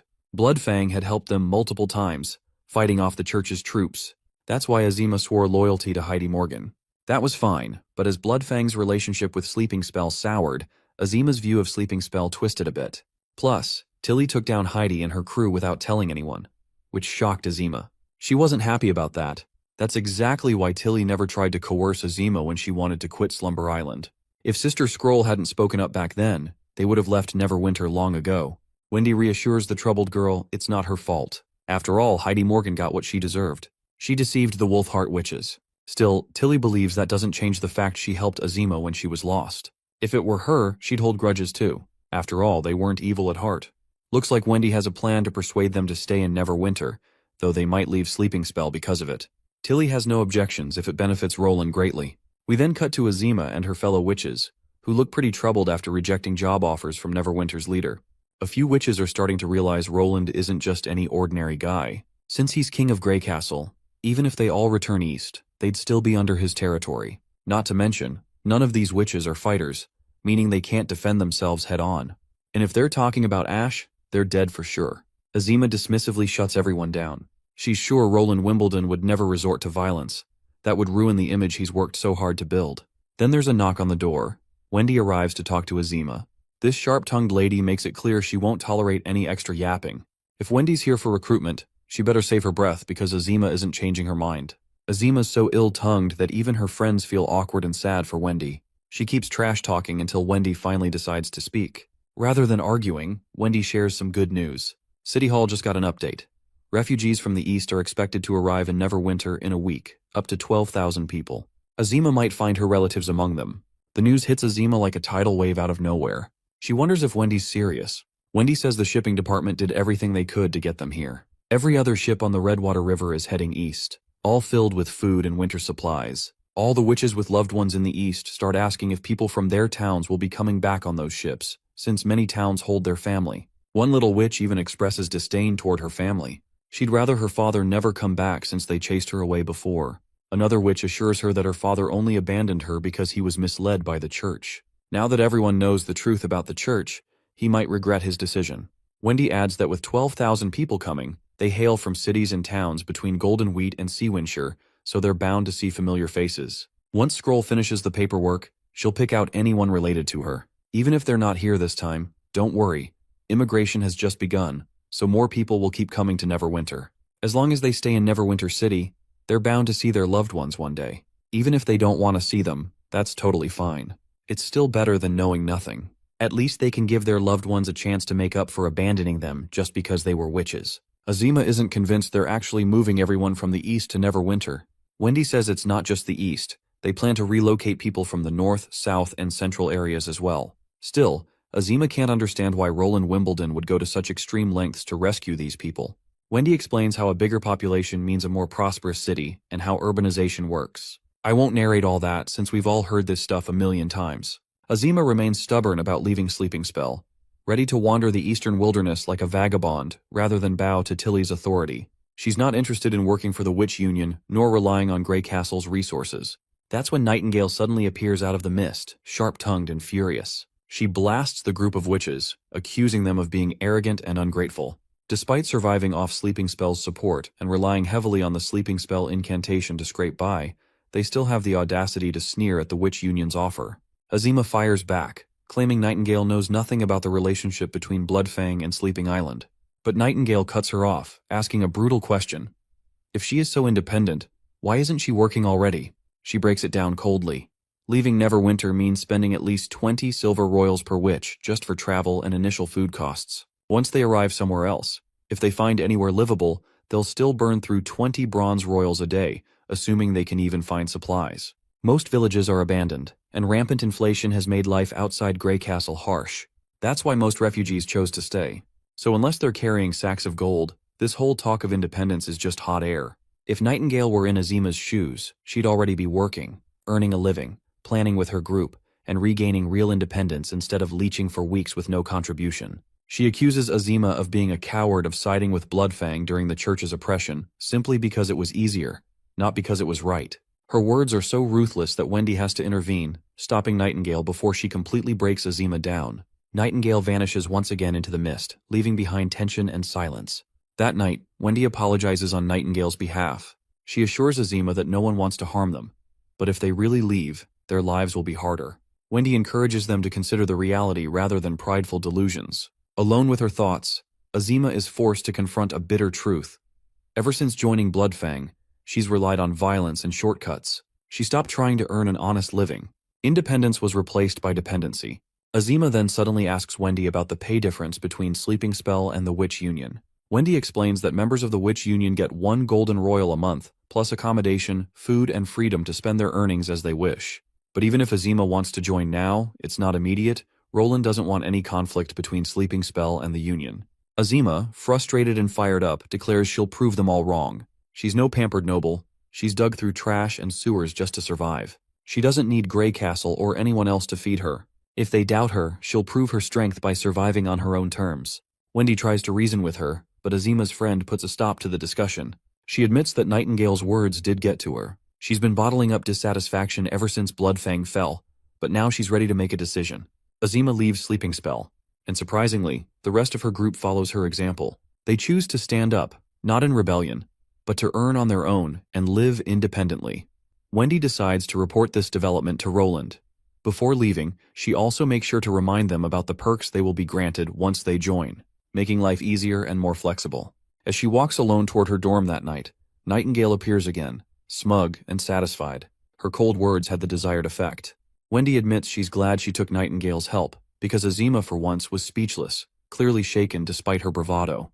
To thank Nightingale, Wendy promises her a special treat with chaos drinks. Cut to the next day, Roland reviews reports in his office and notes Wendy's recent accomplishments with satisfaction. Suddenly the landline rings. A messenger breathlessly informs him that the greatest explorer of the fjords, who goes by the name Sander, has arrived at the port with his fleet. The scene cuts to the docks. Margaret is there to greet Roland. But Sander is, in truth, Thunder in a ridiculously over-the-top disguise, complete with a fake mustache and flamboyant outfit, introducing himself as Sander Flyingbird of Double Dragon Island. Roland is utterly dumbfounded. While he understands Thunder wants to keep his identity hidden, especially from Lightning, he also knows that if Maggie catches wind of him, she'll immediately recognize the man beneath the fake whiskers. Thunder is heartbroken that he might have to abandon his carefully crafted look. Roland notes that Thunder, despite being in his 40s, is as youthful in spirit as ever, a true adventurer at heart. The adventurer then inquires about the steamships. Well, Roland admits progress is slow. Steel is hard to work with, unlike wood. Even with ready docks, they're far from mass production. Thunder, nonetheless, is eager to tour the dock. Then, something else catches Roland's eye. These chests are full of golden royals. Turns out, it's the revenue from perfume and chaos drink sales, delivered early, even though the payment wasn't due yet. Margaret proudly states that they figured they should drop it off since they were coming this way anyway. Both products are exploding in popularity. Perfume sells well, but chaos drinks are in a league of their own. High-end flavors go for insane prices, and even the less popular ones get snatched up. The drinks have become symbols of luxury and power, now commonplace at major Chamber of Commerce banquets. Roland is, once again, flabbergasted by the booming success. Suddenly, Nightingale feels the presence of a witch on the ship. As Roland glances in that direction, we notice the mermaid witch, Joan. He has heard a lot about Joan, and he's genuinely glad to see that she's finally able to walk on her own feet again. He knows she stopped interacting with humans for a long while after choosing to live in the sea. Without the help of mind resonance, she probably would have taken a lot longer to get used to human life. Joan has forgotten how to speak the human tongue. Thunder tried to find her teachers, but none of them made much progress. She can only say a few simple words, not enough to hold a real conversation. On top of that, some parts of her body have permanently changed due to her powers. But that's pretty understandable considering she gave up her human form for so long. Witches are supposed to look like ordinary humans when they're not using magic. But Joan's different. She still has blue scales covering her body, just like those sea monsters. Well, Roland's not complaining. Just like Lorgar, her animal traits only add to her charm. Lorgar was the third princess of the Wildflame clan, and even though her wolf ears were harmless, people still feared her because of them. So he fears Joan would have had it even worse. Roland steps closer for a better look. The girl looks timid as he stands in front of her. Roland asks Margaret if anyone has ever tried to hurt her on purpose. Turns out she has been a victim of abuse. If they want her to live like a human again, she'll need to interact with people. But very few can accept her appearance, even folks in the fjords. Ever since they took her in, she's scared off a bunch of maids and tutors. Some even started spreading rumors that Thunder was raising a sea monster. Honestly, maybe the sea was a better place for her. But Margaret argues that Joan actually likes being around people. She still spends hours each week soaking in the sea, but she enjoys the company of the few maids who accept her. In the past, she only ate raw fish. Now she prefers cooked meat. Right now, she's hiding behind her maid out of fear, probably because it's her first time seeing Roland. Margaret apologizes on her behalf, saying Joan isn't used to being around this many people. Roland hopes she'll get more comfortable once she starts living in Neverwinter. After that, they decide to go see the ships. A while later, they arrive at the factory zone where the ships are being built. Margaret is absolutely boggled out of her mind when she sees the massive ship under construction. The ship is so enormous that even Thunder can't help but marvel at its magnificence. He goes as far as to say that even a sea monster would be terrified of it. The crew members are equally excited to work on something this massive. They're all hyped to be part of it. Thunder knew Neverwinter was ahead of the game when it came to shipbuilding, but he didn't expect his expectations to be blown out of the water like this. He has no freaking clue how they managed to fuse such heavy metal parts together. Literally no one in the fjords can even wrap their heads around the idea of using this kind of material to build something that could tear through basically anything. While he acknowledges how incredible this ship is, he's pretty sure this thing must have cost a fortune. Well, Roland isn't worried about the price. He tries to reassure Thunder that it's not as expensive as it seems. After all, Roland wants to contribute to ocean exploration. Any discovery out there could lead to major breakthroughs for all of humankind. As the ruler of Grey Castle, he's willing to do his part. Thunder feels genuine admiration for Roland's ambition. It's rare to see someone spend their money on something they might not even live to see. Even in the fjords, the Chamber is only interested in routes that bring back profit. It's a pity Roland can't be an explorer himself, but his ambition has already surpassed that of countless adventurers. Thunder is still mesmerized by the sheer size and beauty of the vessel. It's not just a ship, it feels more like a moving castle. It's the most beautiful ship he's ever seen, and he's blown away in more ways than he ever thought possible. With this ship, he feels like he could finally cross the Vortex Sea. But Roland warns him not to jump to conclusions just yet. To be honest, Roland knows nothing about shipbuilding. Right now, he just sees it as a complex machine, not a true ship yet. He tells Thunder to test it in actual water first before deciding what it's capable of. Whether it's speed, stability, or food capacity, it'll all need real numbers. After that, Thunder will be setting out to explore the Shadow Sea once the months of demons are over. Just seeing this massive ship makes him wonder what other inventions Roland might be cooking up. Well, looks like he'll find out tomorrow. And until then, Thunder is free to enjoy the welcoming party tonight. He might even meet the person he's been dying to see. It's deep into the night, and the castle is filled with sweet melodies as musicians play and guests enjoy the feast. At the banquet, we find Lorgar, Lightning, and Maggie together. Lorgar seems curious about this famous explorer from the same town Lightning once lived in. So it's a bit strange that Lightning hasn't greeted him yet. Well, Lightning's never even heard of the guy. If she's being real, he must be a nobody. After all, there are tons of explorers from the fjords. Most of them are just captains who've made a few trips and never even seen stormy waters. But as far as Lorgar's concerned, if the chief is meeting this man, then he's probably not a nobody. She even suggests Lightning ask him about her father. Maybe he knows something about that fellow adventurer. Maggie shares the same thoughts and pesters her to ask her out. Since both of them insisted so much, the adventurous girl finally decides to take her time to talk to the guy. She gives him a proper look and finds him way over the top. Before she can approach and interrogate him herself, her path is blocked by Margaret, who takes the liberty to introduce the explorer. He is Santander, an explorer from Double Dragon Island, and also the leader of the Dragonhead Chamber of Commerce. He holds a lot of admiration for her father, too. Finally, she comes face to face with the man and introduces herself. While she's originally from the fjords, she wasn't born there. Santander responds by recognizing her as Thunder's daughter. He's already heard of her through Margaret, who always speaks highly of her. She once told him that the greatest explorer's daughter is currently residing in Grey Castle. He compliments her because she looks a lot like her father.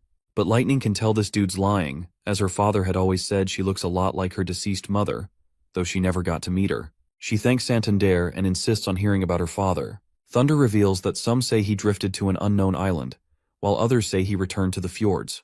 But because he encountered something strange during his travels, he decided to keep a low profile and prepare to form a new exploration team in secret. There are other rumors too, but they're so ill-intentioned it's better not to talk about them. Santander personally believes the second theory, that Thunder is coming back. After all, those rumors aren't enough to take down such a mighty adventurer. In fact, many of his crew members actually survived. Well, Lightning shares the same thoughts and believes her father is still kicking. Sister Lightning then asks Santander about his exploits and the islands he's discovered. Looks like she's thrown a tough question his way. Santander's gonna have a hard time answering. He decides to be honest and reveals that he only became an explorer because of her father. Ever since the discovery of Shadow Island, many have wanted to explore that area, including the Chamber of Commerce. His fleet wanted to deliver supplies to the transit island, but bumped into sea ghosts on the way and deviated from their route. To his surprise, he arrived at an island that wasn't on the map. Roland notices how this guy is being such a drama king, and what's more amazing is that Lightning isn't even suspicious. Meanwhile, Lightning totally buys his story and believes he's one of the lucky few who's done a handful of long-distance trips. Now that she's satisfied her curiosity, she decides to leave him alone with Roland. She pays her respects to His Majesty and walks off. Margaret, meanwhile, can't help but admire how Lightning carries herself. She literally feels like a grown-up. Roland then tells this proud father how Lightning never gave up on adventures, even creating her own exploration group, though there are only 3 members right now. He's positive she's going to catch up to her father unless she's locked away completely. This only makes the proud father happier, while Roland assures him he'll make sure to take care of her. Meanwhile, both Lorgar and Maggie want to hear what Santander told her about her father. Lightning's disappointed to reveal that he knows nothing, but she ain't sweating it. Things are more fun when she has to find out for herself. She's going to use the power of her exploration group. They're also waiting for Sister Moon, who's been very confident and bold but hasn't shown up yet. Apparently, Sister Moon challenged Lightning and Maggie to some kind of challenge, one we still don't know about. Even Lorgar doesn't seem to know, but let's hope to find out soon. Finally, Sister Moon arrives, although Sister Lightning expected her to chicken out and run away. Moon claims she just needed time to look into something to make sure the challenge would work out. Moon then introduces her teammates of the Detective League, which includes 3 witches, Summer, Lily, and one unfamiliar face, likely from the Slumber Island witches. Looks like both Lorgar and Lightning are clueless about this Detective League, so Sister Moon explains that since she and her companions solved a crime scene involving a witch awakening at the school, Roland gave them the title. If Lightning still has doubts about their legitimacy, she's invited to ask Wendy about it. In fact, Wendy even gave them a unique nickname, Kuto Shinchi, though none of them know exactly what it means. This is when the new witch reveals the name means seeking truths. If she can help protect Neverwinter, then she'll join. Summer is also ready to join, and Sister Scroll gives both girls the pass to join. Then Lily steps forward, expressing that she doesn't want to be part of this childish group. She still has many specimens waiting for her in the lab, and she needs to expand the mushroom farm, so she really doesn't have time to mess around. Of course, Sister Moon vents her frustration by calling her a traitor, while Lily doesn't give a damn. She storms out with anger etched across her face, while poor Moon tries her best to stop her. Just like every time, Moon manages to convince the arrogant Lily. This investigation is about a witch among the visitors from the fjords. While Moon was by the port checking the pole lights, she happened to see a unique witch. She's heard that these people from the fjords will be staying in Neverwinter for months before sailing back.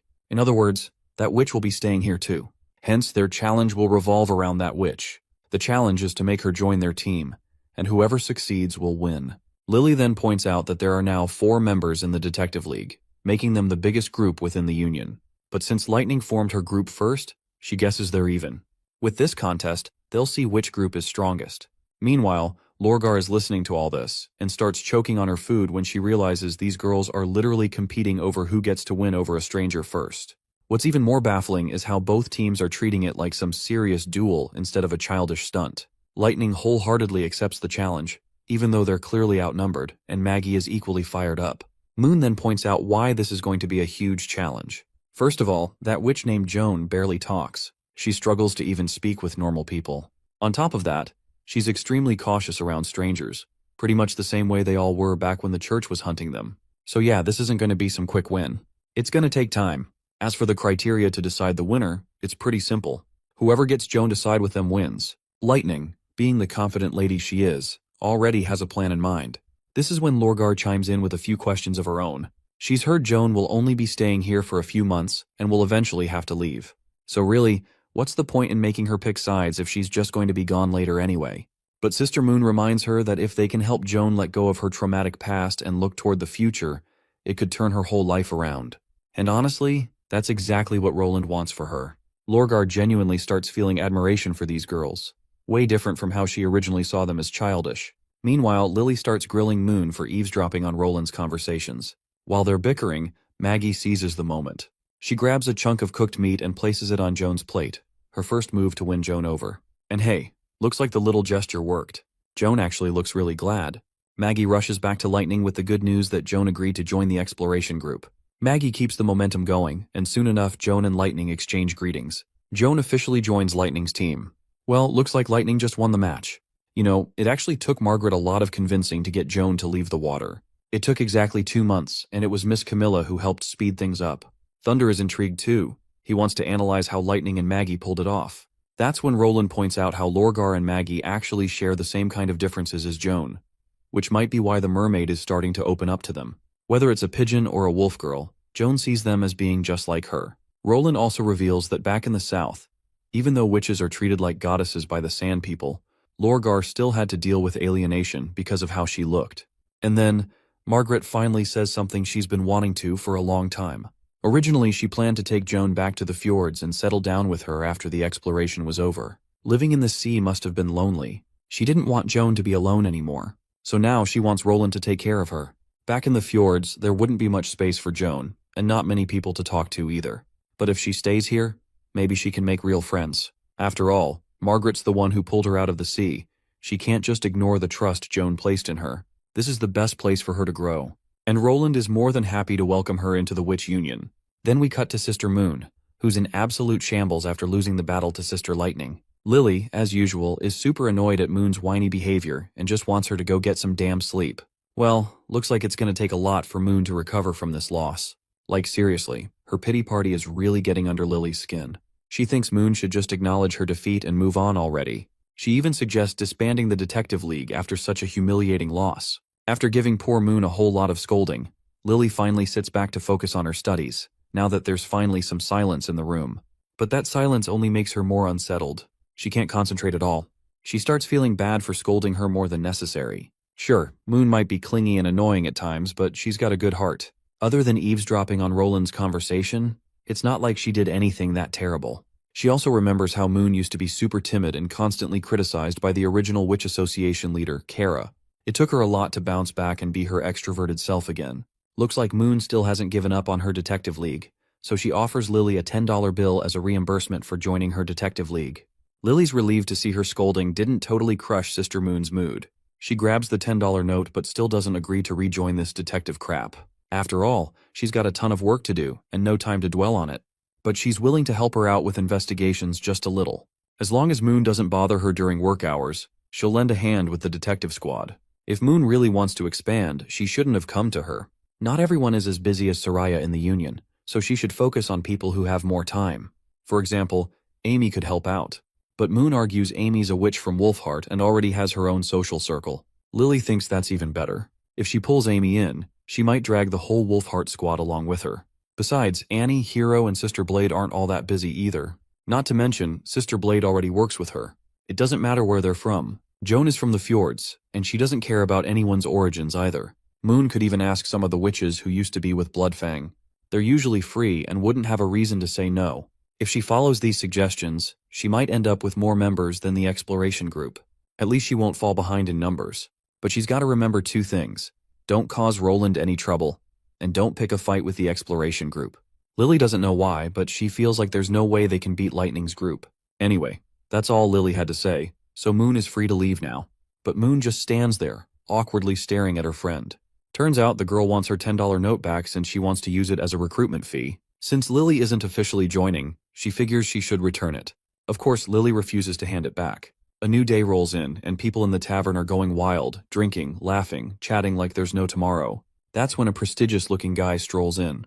The tavern owner lights up and greets his esteemed guest with full hospitality. He's even saved a seat for him on the third floor by the window.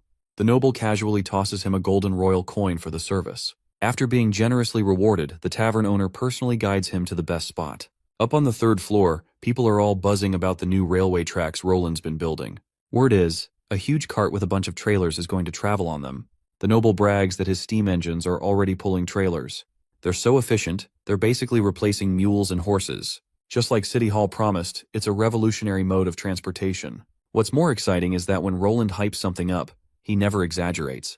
Now the first steam engine train is actually on the tracks, and people are losing their minds watching this giant steel beast zoom through town. To really drive the point home, Roland even had a horse-drawn carriage set up next to the train, just to show how much more convenient and powerful the train is compared to those poor, struggling horses. Everyone's peeking out their windows, blown away that this thing can carry as much load as a cargo ship. Not to mention it's dragging 7 full carriages behind it. That's quite shocking for these primitive hobos. Until now, steam engines were only used for minecarts. But this one's a beast, completely different from the usual stuff. In other kingdoms, the nobles are still obsessed with their outdated luxuries. They're riding around in horse-drawn carriages on bumpy brick roads. The future is here, but sadly, not everyone's going to get a piece of it. Cut to Barov, who's excitedly reporting a 60% increase in settlement applications. Almost half of them are newcomers from just the past 2 months, around 725 people total. That's 5 months' worth of applications crammed into 3.5 months. The numbers dipped a little when the devils attacked, but not anymore. Now it's climbing again, which means people aren't scared of the devils anymore. It's a huge win for Neverwinter. City Hall has also received invitations from a bunch of merchants, including chambers of commerce from Redwater and Silver City. They're eager to meet His Majesty, mostly because they're curious about the trains. But Roland tells his finance manager to reject all these freeloaders. Trains aren't goods he's planning to sell. Even if he did, literally no one would have enough money to buy one. Instead, Roland suggests advertising other products to them, like those first or second-gen steam engines used in the mines. Seeing how fired up people are, Roland decides to launch another recruitment drive. This war is going to decide the fate of humankind, so they better treat it seriously. Once the months of demons end, he hopes to have at least 10,000 soldiers ready, and the resources stocked up too. With that, he dismisses the old man. Suddenly, Nightingale pops out of the mist with an urgent report coming from Sylvie. The devils have started to make their move. They've expanded their territory, creating new camps. Roland quickly stops Barov before he leaves the room and orders him to gather all the ministers for a meeting at the castle, since this involves the trouble they're facing in the north. Cut to the thick of the meeting, where Sylvie has just finished narrating everything she knows about these recent developments. Roland points out that they've found beast tracks in areas that were once completely safe, and he wants Tequila Witch's opinion on what the devils are trying to achieve by doing this. Well, as far as Pasha is concerned, this is just the same old trick those guys have been using. Since threats didn't work, they're going to use force. Like she has said before, the devils will pressure their foes bit by bit as they push closer and closer. This is something they often do with humans. If this were a witch city, the devils would have just killed everyone.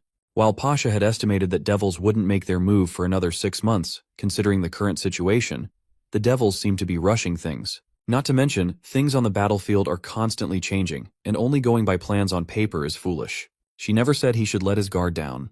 Roland feels kind of flabbergasted how she's trying to clear her name for her off estimates. It goes without saying that he's always been on high alert, but many battle plans had been based on the estimated timeline given by her. If the devils were to attack in 6 months, the rail tracks would be done by then. By that time, he'll send cannons and armored carriages at them. There's no way in hell devils will still have the energy to establish an outpost. Agatha then vouches for the validity of the information Pasha provided. The Union had to make great sacrifices just to obtain intel on the Red Line's expansion, so they were certain that 6 months is the time limit for the devils. But this time, the devils have broken that limit, so the current battle plans are useless with this unexpected outcome. I guess this is to be expected. After all, this intel is already 400 years old, so some change is expected. Pasha perhaps feels that those huge grotesque skeletons must have allowed the devils to expand the Red Line rapidly. Then again, those devils might have something else planned entirely. The final call is up to Roland whether he wants to intercept the devils and launch an attack or wait for their next move. Well, it looks like our guy has made up his mind. He wants to engage in battle and orders his companions to get ready. Pasha commends Roland for his decisive move. After all, ignoring the danger is equivalent to suicide. He further assigns the advisory board to generate a plan before sundown. One of the representatives, Furlan, adds his 2 cents by revealing that the flying beasts have completely overtaken crucial territory. so if the first army takes action, they will surely be discovered. Once the first army is exposed, he fears that the first army might find itself at a disadvantage. Roland suggests he make the plan first, and he'll worry about the rest later when he reads it. Day 2 arrives, and Iris has done all the homework, making an elaborate strategy. Hell, she didn't even sleep to make sure she formulated this strategy as soon as possible. Instead of dwelling on the nitty-gritty stuff, Roland puts the book down and asks her for the conclusion.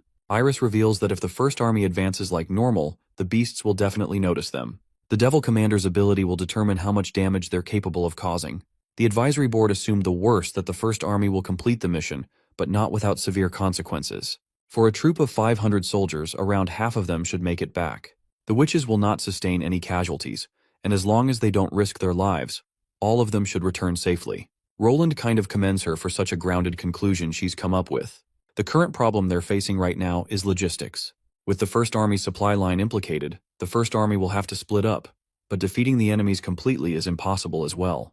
As the battle drags on, morale will drop, and this will impact the front line severely. 1 week later, the attacking patterns of the Devils will become harder to predict. So in that case, the best thing would be to start attacking the enemy's camp. This is the easiest part of the battle. The army will successfully destroy the outpost, but they'll soon find their own base on fire too. The Devils will realize the elaborate traps the Misty Forest has, so they will burn it.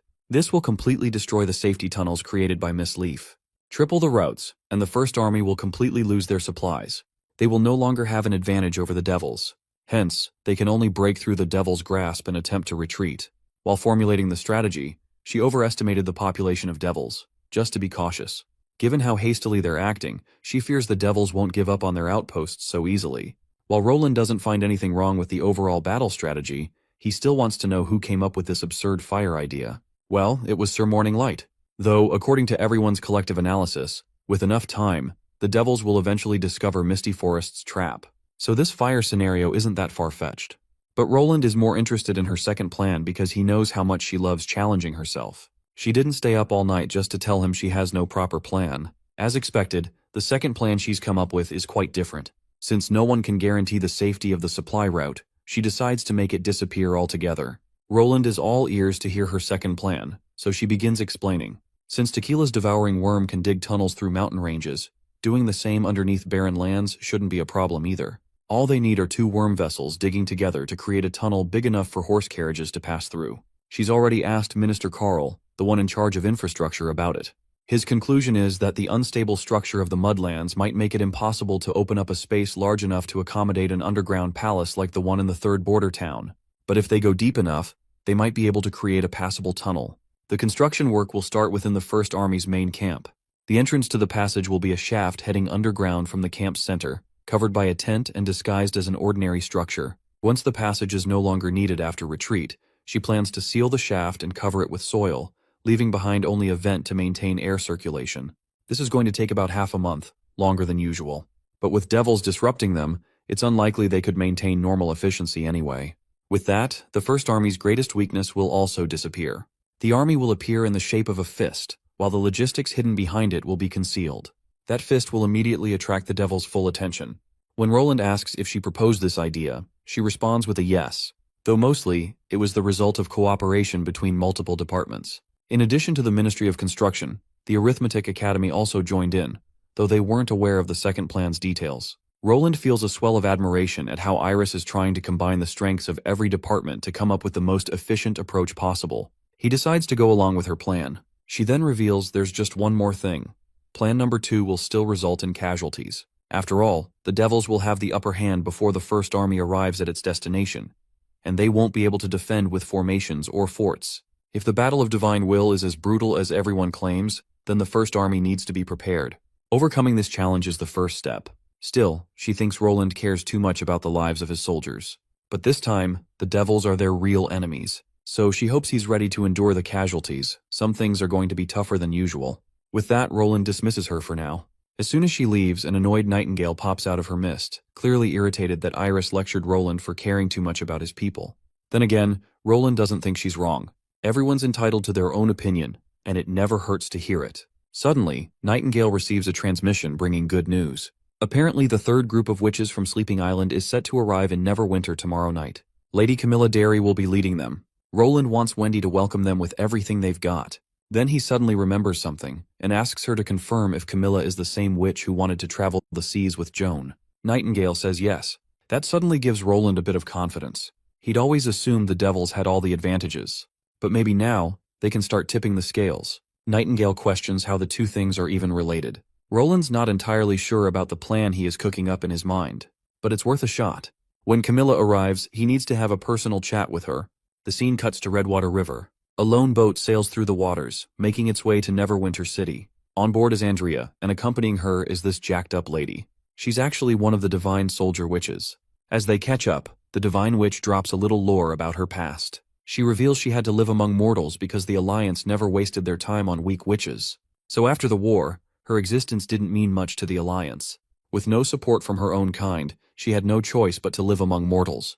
When the city fell, it was the mortals who stayed behind until the very end. But when she was fighting Dawn, she truly looked like a fighting witch. Centuries of training changed everything. She actually feels lucky to have become a divine punishment witch. It made her stronger.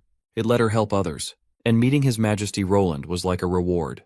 Andrea isn't sure why she's getting all this personal history dumped on her. The Divine Witch says it's because she envies her. With someone as talented and blessed as Andrea, she would have been held in the highest regard back in the day. Andrea awakened at such a high level despite being so young, giving her the potential to be one of Tequila's top candidates. The lady then reveals her old dream of joining the Divine Army and receiving Lady Natalia's blessing before every expedition. Now she's lost the ability to grow stronger, while Andrea hasn't even reached her limit. Even if Andrea hasn't faced too many hardships yet, no matter how miserable she might feel, she should remember that someone else would die to live her life. Andrea is genuinely moved by her words, and she can't help but thank the woman. As Andrea is basking under the vast sky, feeling the chill breeze, Maggie suddenly comes flying in and crashes right into her. Looks like Maggie's gotten even heavier, a perfect weight to be grilled on a steak. Without wasting a second, she shifts into her devil form because she needs to get Andrea there as fast as possible. When they arrive at the border town, Roland is already waiting for Andrea. He wants to test a few weapons since the First Army will be heading into battle tomorrow. But before the First Army reaches the tunnel, he wants to fine-tune this new weapon made specifically for her. Sensing the urgency, Andrea realizes the devils must be rushing, even though there's still plenty of time before the red moon. Anyway, she walks straight to the box holding the weapon. Turns out it's a military-grade sniper rifle, but it doesn't have a scope. Andrea isn't sure how she's supposed to use the sniping potential without seeing the target. Well, for a special weapon like this, Roland has arranged a special scope. Normal optics won't cut it. That's why Sylvie, Spear Passy, and Camilla are here. Basically, Camilla will help Sylvie connect with Andrea, while Spear Passy will make sure to replenish their magic. Spear Passy feels pretty annoyed about being dragged out of Dragon Ridge just for this experiment. She even caught a cold from the flight. Roland recalls how she was paid in chaos drinks yet acts like she's volunteering for free. Back to the main point, Andrea asks how they can be sure the magic will still work when her ability is active. Roland says that's exactly why they're testing it. Cut to Knight Carter, pacing anxiously around the gynecology ward. Turns out, his wife is supposed to deliver their baby today, and the wait for the good news is killing him. Finally, Eileen comes out of the ward with the news. Miss May is going to make it through. After all, she's the toughest person Eileen's ever met. Meanwhile, outside, a parade is happening as the First Army prepares to set off. Eileen's husband is joining the First Army too. He's been waiting for this battle to get revenge for a long time. He wants to comfort the souls of those killed by the devils. Suddenly, a baby's cries fill the air, and Knight Carter rushes back inside to find a chibi Carter sleeping next to his mother. The trio shares a warm hug, lighting up the scene with pure cuteness. It's the middle of the night, northeast of Neverwinter City, in the center of the misty forest. A soldier steps out of his tent to take a dump, but suddenly, he notices supplies moving inside one of the train carriages. Seeing stuff move freaks him out completely. Turns out, it's just divine punishment witches, and inside the carriage are devouring worms craving food. The witches quickly get barrels of food and offer them to the worms. The soldier watches as the worms devour the entire barrels. He is totally fascinated by all of it.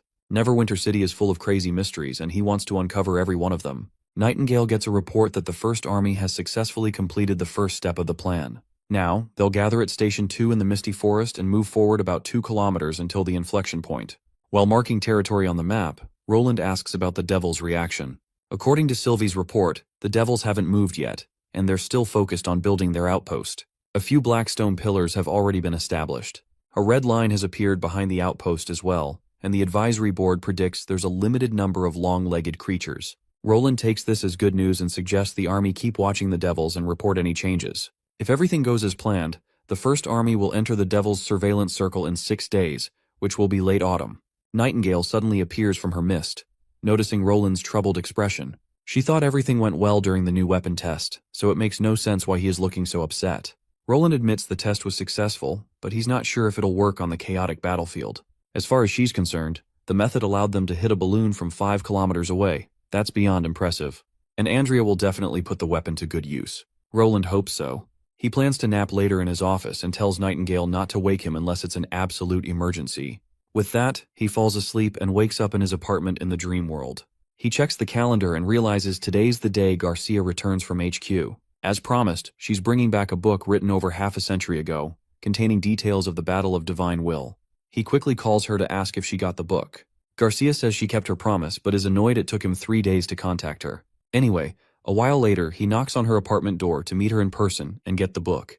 When she opens the door, she can be seen wearing her traditional sports outfit.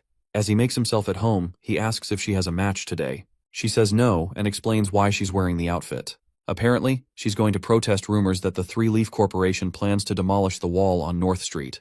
He wishes her good luck, which makes Garcia angry that he's not joining her. He quickly reminds her he's a newbie who's never fought a single match, so it wouldn't help if he went. She then shows him the list of the people who are about to join the protest. Literally none of them are martialists. They're all just apartment residents, yet they're willing to protest. If he chooses to stay silent just because he's not famous, then everyone will ignore his existence. As he's reading the record of people, he notices one striking name, Barolo Tehim. Turns out it's the name of a devil who lives in room 0510. Once this devil leaves his apartment building to join the protest, Roland decides to read this guy's memory shards. So he hands her the long list back, turning her request him joining the protest. She annoyingly walks into her room, brings out the book he wanted, and once she throws it to him, she wants him to leave now. As he grabs the book, he notices that the author is some unknown guy. Garcia adds that the author died before they could finish the book. The association failed to find any information on them. Archiving should have been a thing back then. Not to mention, this person would have been a martialist capable of commanding the force of nature. Even if they were dead, there should still be some records on them. Roland then heads on his way with the book, and once he gets into his apartment and dares to open it, he reads that they've been deceived by the holy power. Of course, this makes absolutely no sense to our boy. When he reads further, the author explains that the force of nature comes from corrosion, yet many humans still see it as a gift from God because it's capable of bringing miracles. However, he's not sure why it is that only humans have the force of nature. Perhaps it's because humans are the lucky ones. In order to find an answer, he dared to visit those ruins. During his journey, he realized that humans aren't the only ones who can use the force of nature. It was no coincidence that this unknown species obtained the same force and became the human race's enemy. But the question is, even though they no longer exist, it still doesn't make sense why corrosion is still a thing, and why the awakenings are still happening.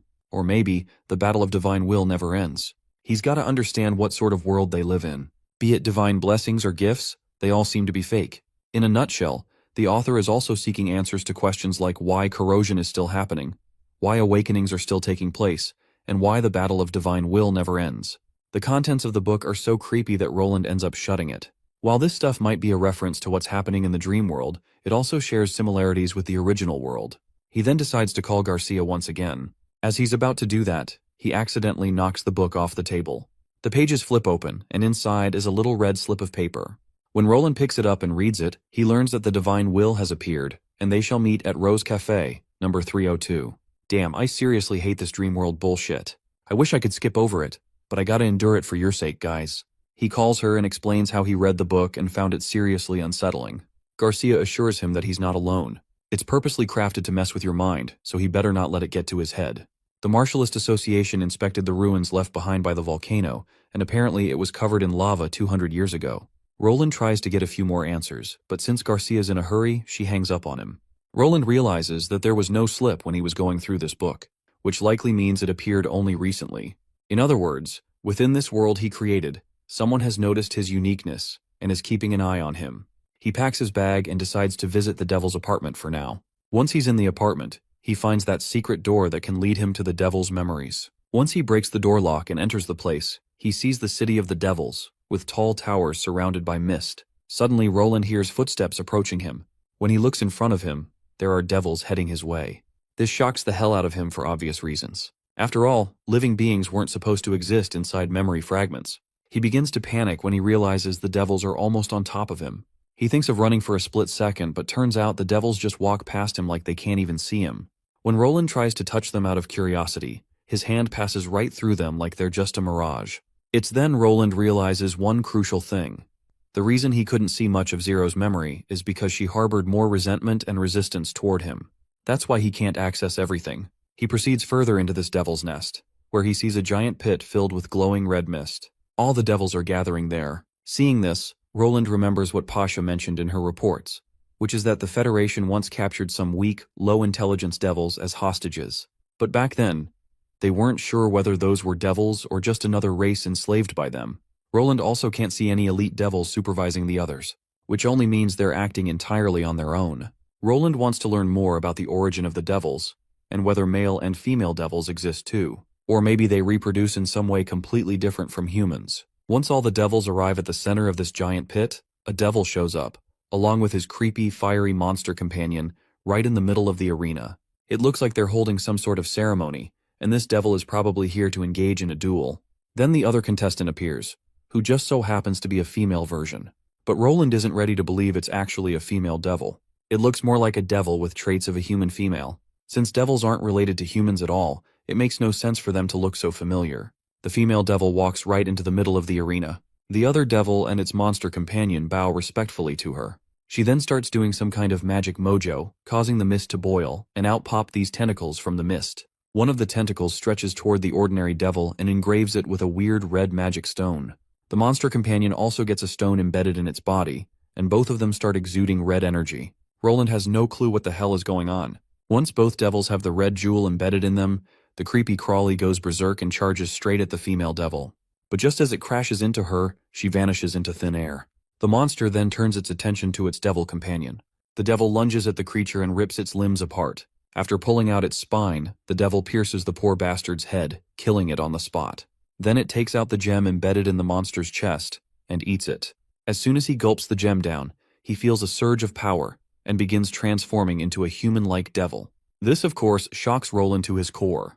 He recalls what Pasha told him about how devils once made contact with humans. Back then, devils were no different from beasts, but a human bestowed knowledge upon them. That's why elite devils look so similar to humans now. Roland suddenly wakes up from the dream, head pounding. Nightingale is there, looking worried. That's when he tells her he's made some discoveries. She takes a closer look at his sweaty face and can tell something is definitely wrong. But Roland assures her that he's totally fine. Besides, his dream world doesn't influence his reality. But since Nightingale can see through lies, she knows he's not being honest about his troubled face. Roland insists again that he's doing fine. It's just that a few of the discoveries shook him a little. A while later, Roland holds a small meeting where he informs Wendy and the Tequila Witches about his new discoveries. Pasha immediately understands how important this information is. No one's ever made it that deep into a devil city before, let alone returned alive, which makes Roland the first person to achieve this. Turns out, devils get their powers by merging with magic stones, and that answers a lot of existing questions. Since those mutated devils were capable of such drastic changes, it's safe to assume elite devils are born this way too. With enough magic stones, they might evolve into an entirely different species. This kind of change doesn't come from bloodline, it comes from mutation. Tilly then wonders if these devils could upgrade themselves indefinitely, so long they have enough stones. Well, turns out there's no restriction. Tilly also asks whether these devils are stronger than extraordinary witches. The Tequila Witch replies that you can't really compare them directly like that. Just like the old civilization once documented, magic is the path to godhood. One day they'll transcend. In other words, whether witches or devils, with deeper understanding and better mastery of magic, there's no limit to growth. That doesn't mean it's easy though. Birth through bloodline means steady growth, but after 400 years, who knows how many elite devils have been born. At the very least, they now know that even devils are victims of fate. And from Roland's intel, it's clear that evolving isn't easy. If it were, that crawling devil wouldn't have gone berserk and started attacking everyone. Roland is fascinated by how the Tequila Witches can figure out so much from just a little information. They're literally decoding entire theories just from a few scraps. With all the knowledge they've gathered, Pasha believes the Battle of Divine Will isn't as simple as everyone thinks. 6 days later, the First Army is in the misty forest when Sylvie spots enemies flying in the sky. She quickly reports to Roland that a group of beasts is coming straight toward the First Army. Roland tells them to stick to the plan. Sylvie, Andrea, and a few other witches are hiding inside an ark, a protective bubble created by one of the witches' abilities that helps them stay hidden. Sylvie orders the ponytail witch to ascend, and the ark quickly begins to ascend further in the sky. Once they're high up, lightning hops out of the ark, while the other witches mentally prepare for their next move. Andrea grabs her customized sniper rifle, and with the help of Camilla and Sylvie's powers, she can see the enemies like she's standing just a few meters away, even though she's kilometers away. She channels her magic into the sniper rifle, locks onto a target, and the only thing left is to pull the trigger. Keeping all of Roland's teachings in mind, she squeezes it. The bullet tears through the sound barrier, infused with her magic, making it even deadlier. Eventually, the bullet hits a devil on a monster, a solid success so far. All the witches involved in the attack are glad and pleased. Andrea notices the devils haven't realized what hit them yet, giving her the chance to take down even more. She starts firing round after round, taking devils out left and right. Literally, she solos the entire horde within seconds. A while later, the ark descends and lands at their secret base. Turns out, while the witches were fighting, Lightning and Maggie had been collecting bird-kiss mushrooms. Maggie also grabbed some spices for the barbecue. As night falls, all the girls are having the time of their lives, eating delicious mushroom barbecue. Ash decides to take the first watch once they're done eating. While everyone else sleeps soundly, she and Phyllis patrol for the night. Lightning lights up like a kid in a candy store, excited for a good night's sleep. Once everyone's asleep, Ash takes the first shift, letting Phyllis rest since divine witches suffer worse fatigue. If they don't rest for a long time, they might even lose control over their bodies. Both Andrea and others are sleeping soundly as well. Seeing this, Phyllis can't help but comment on how hard it is to find friends like these in the area.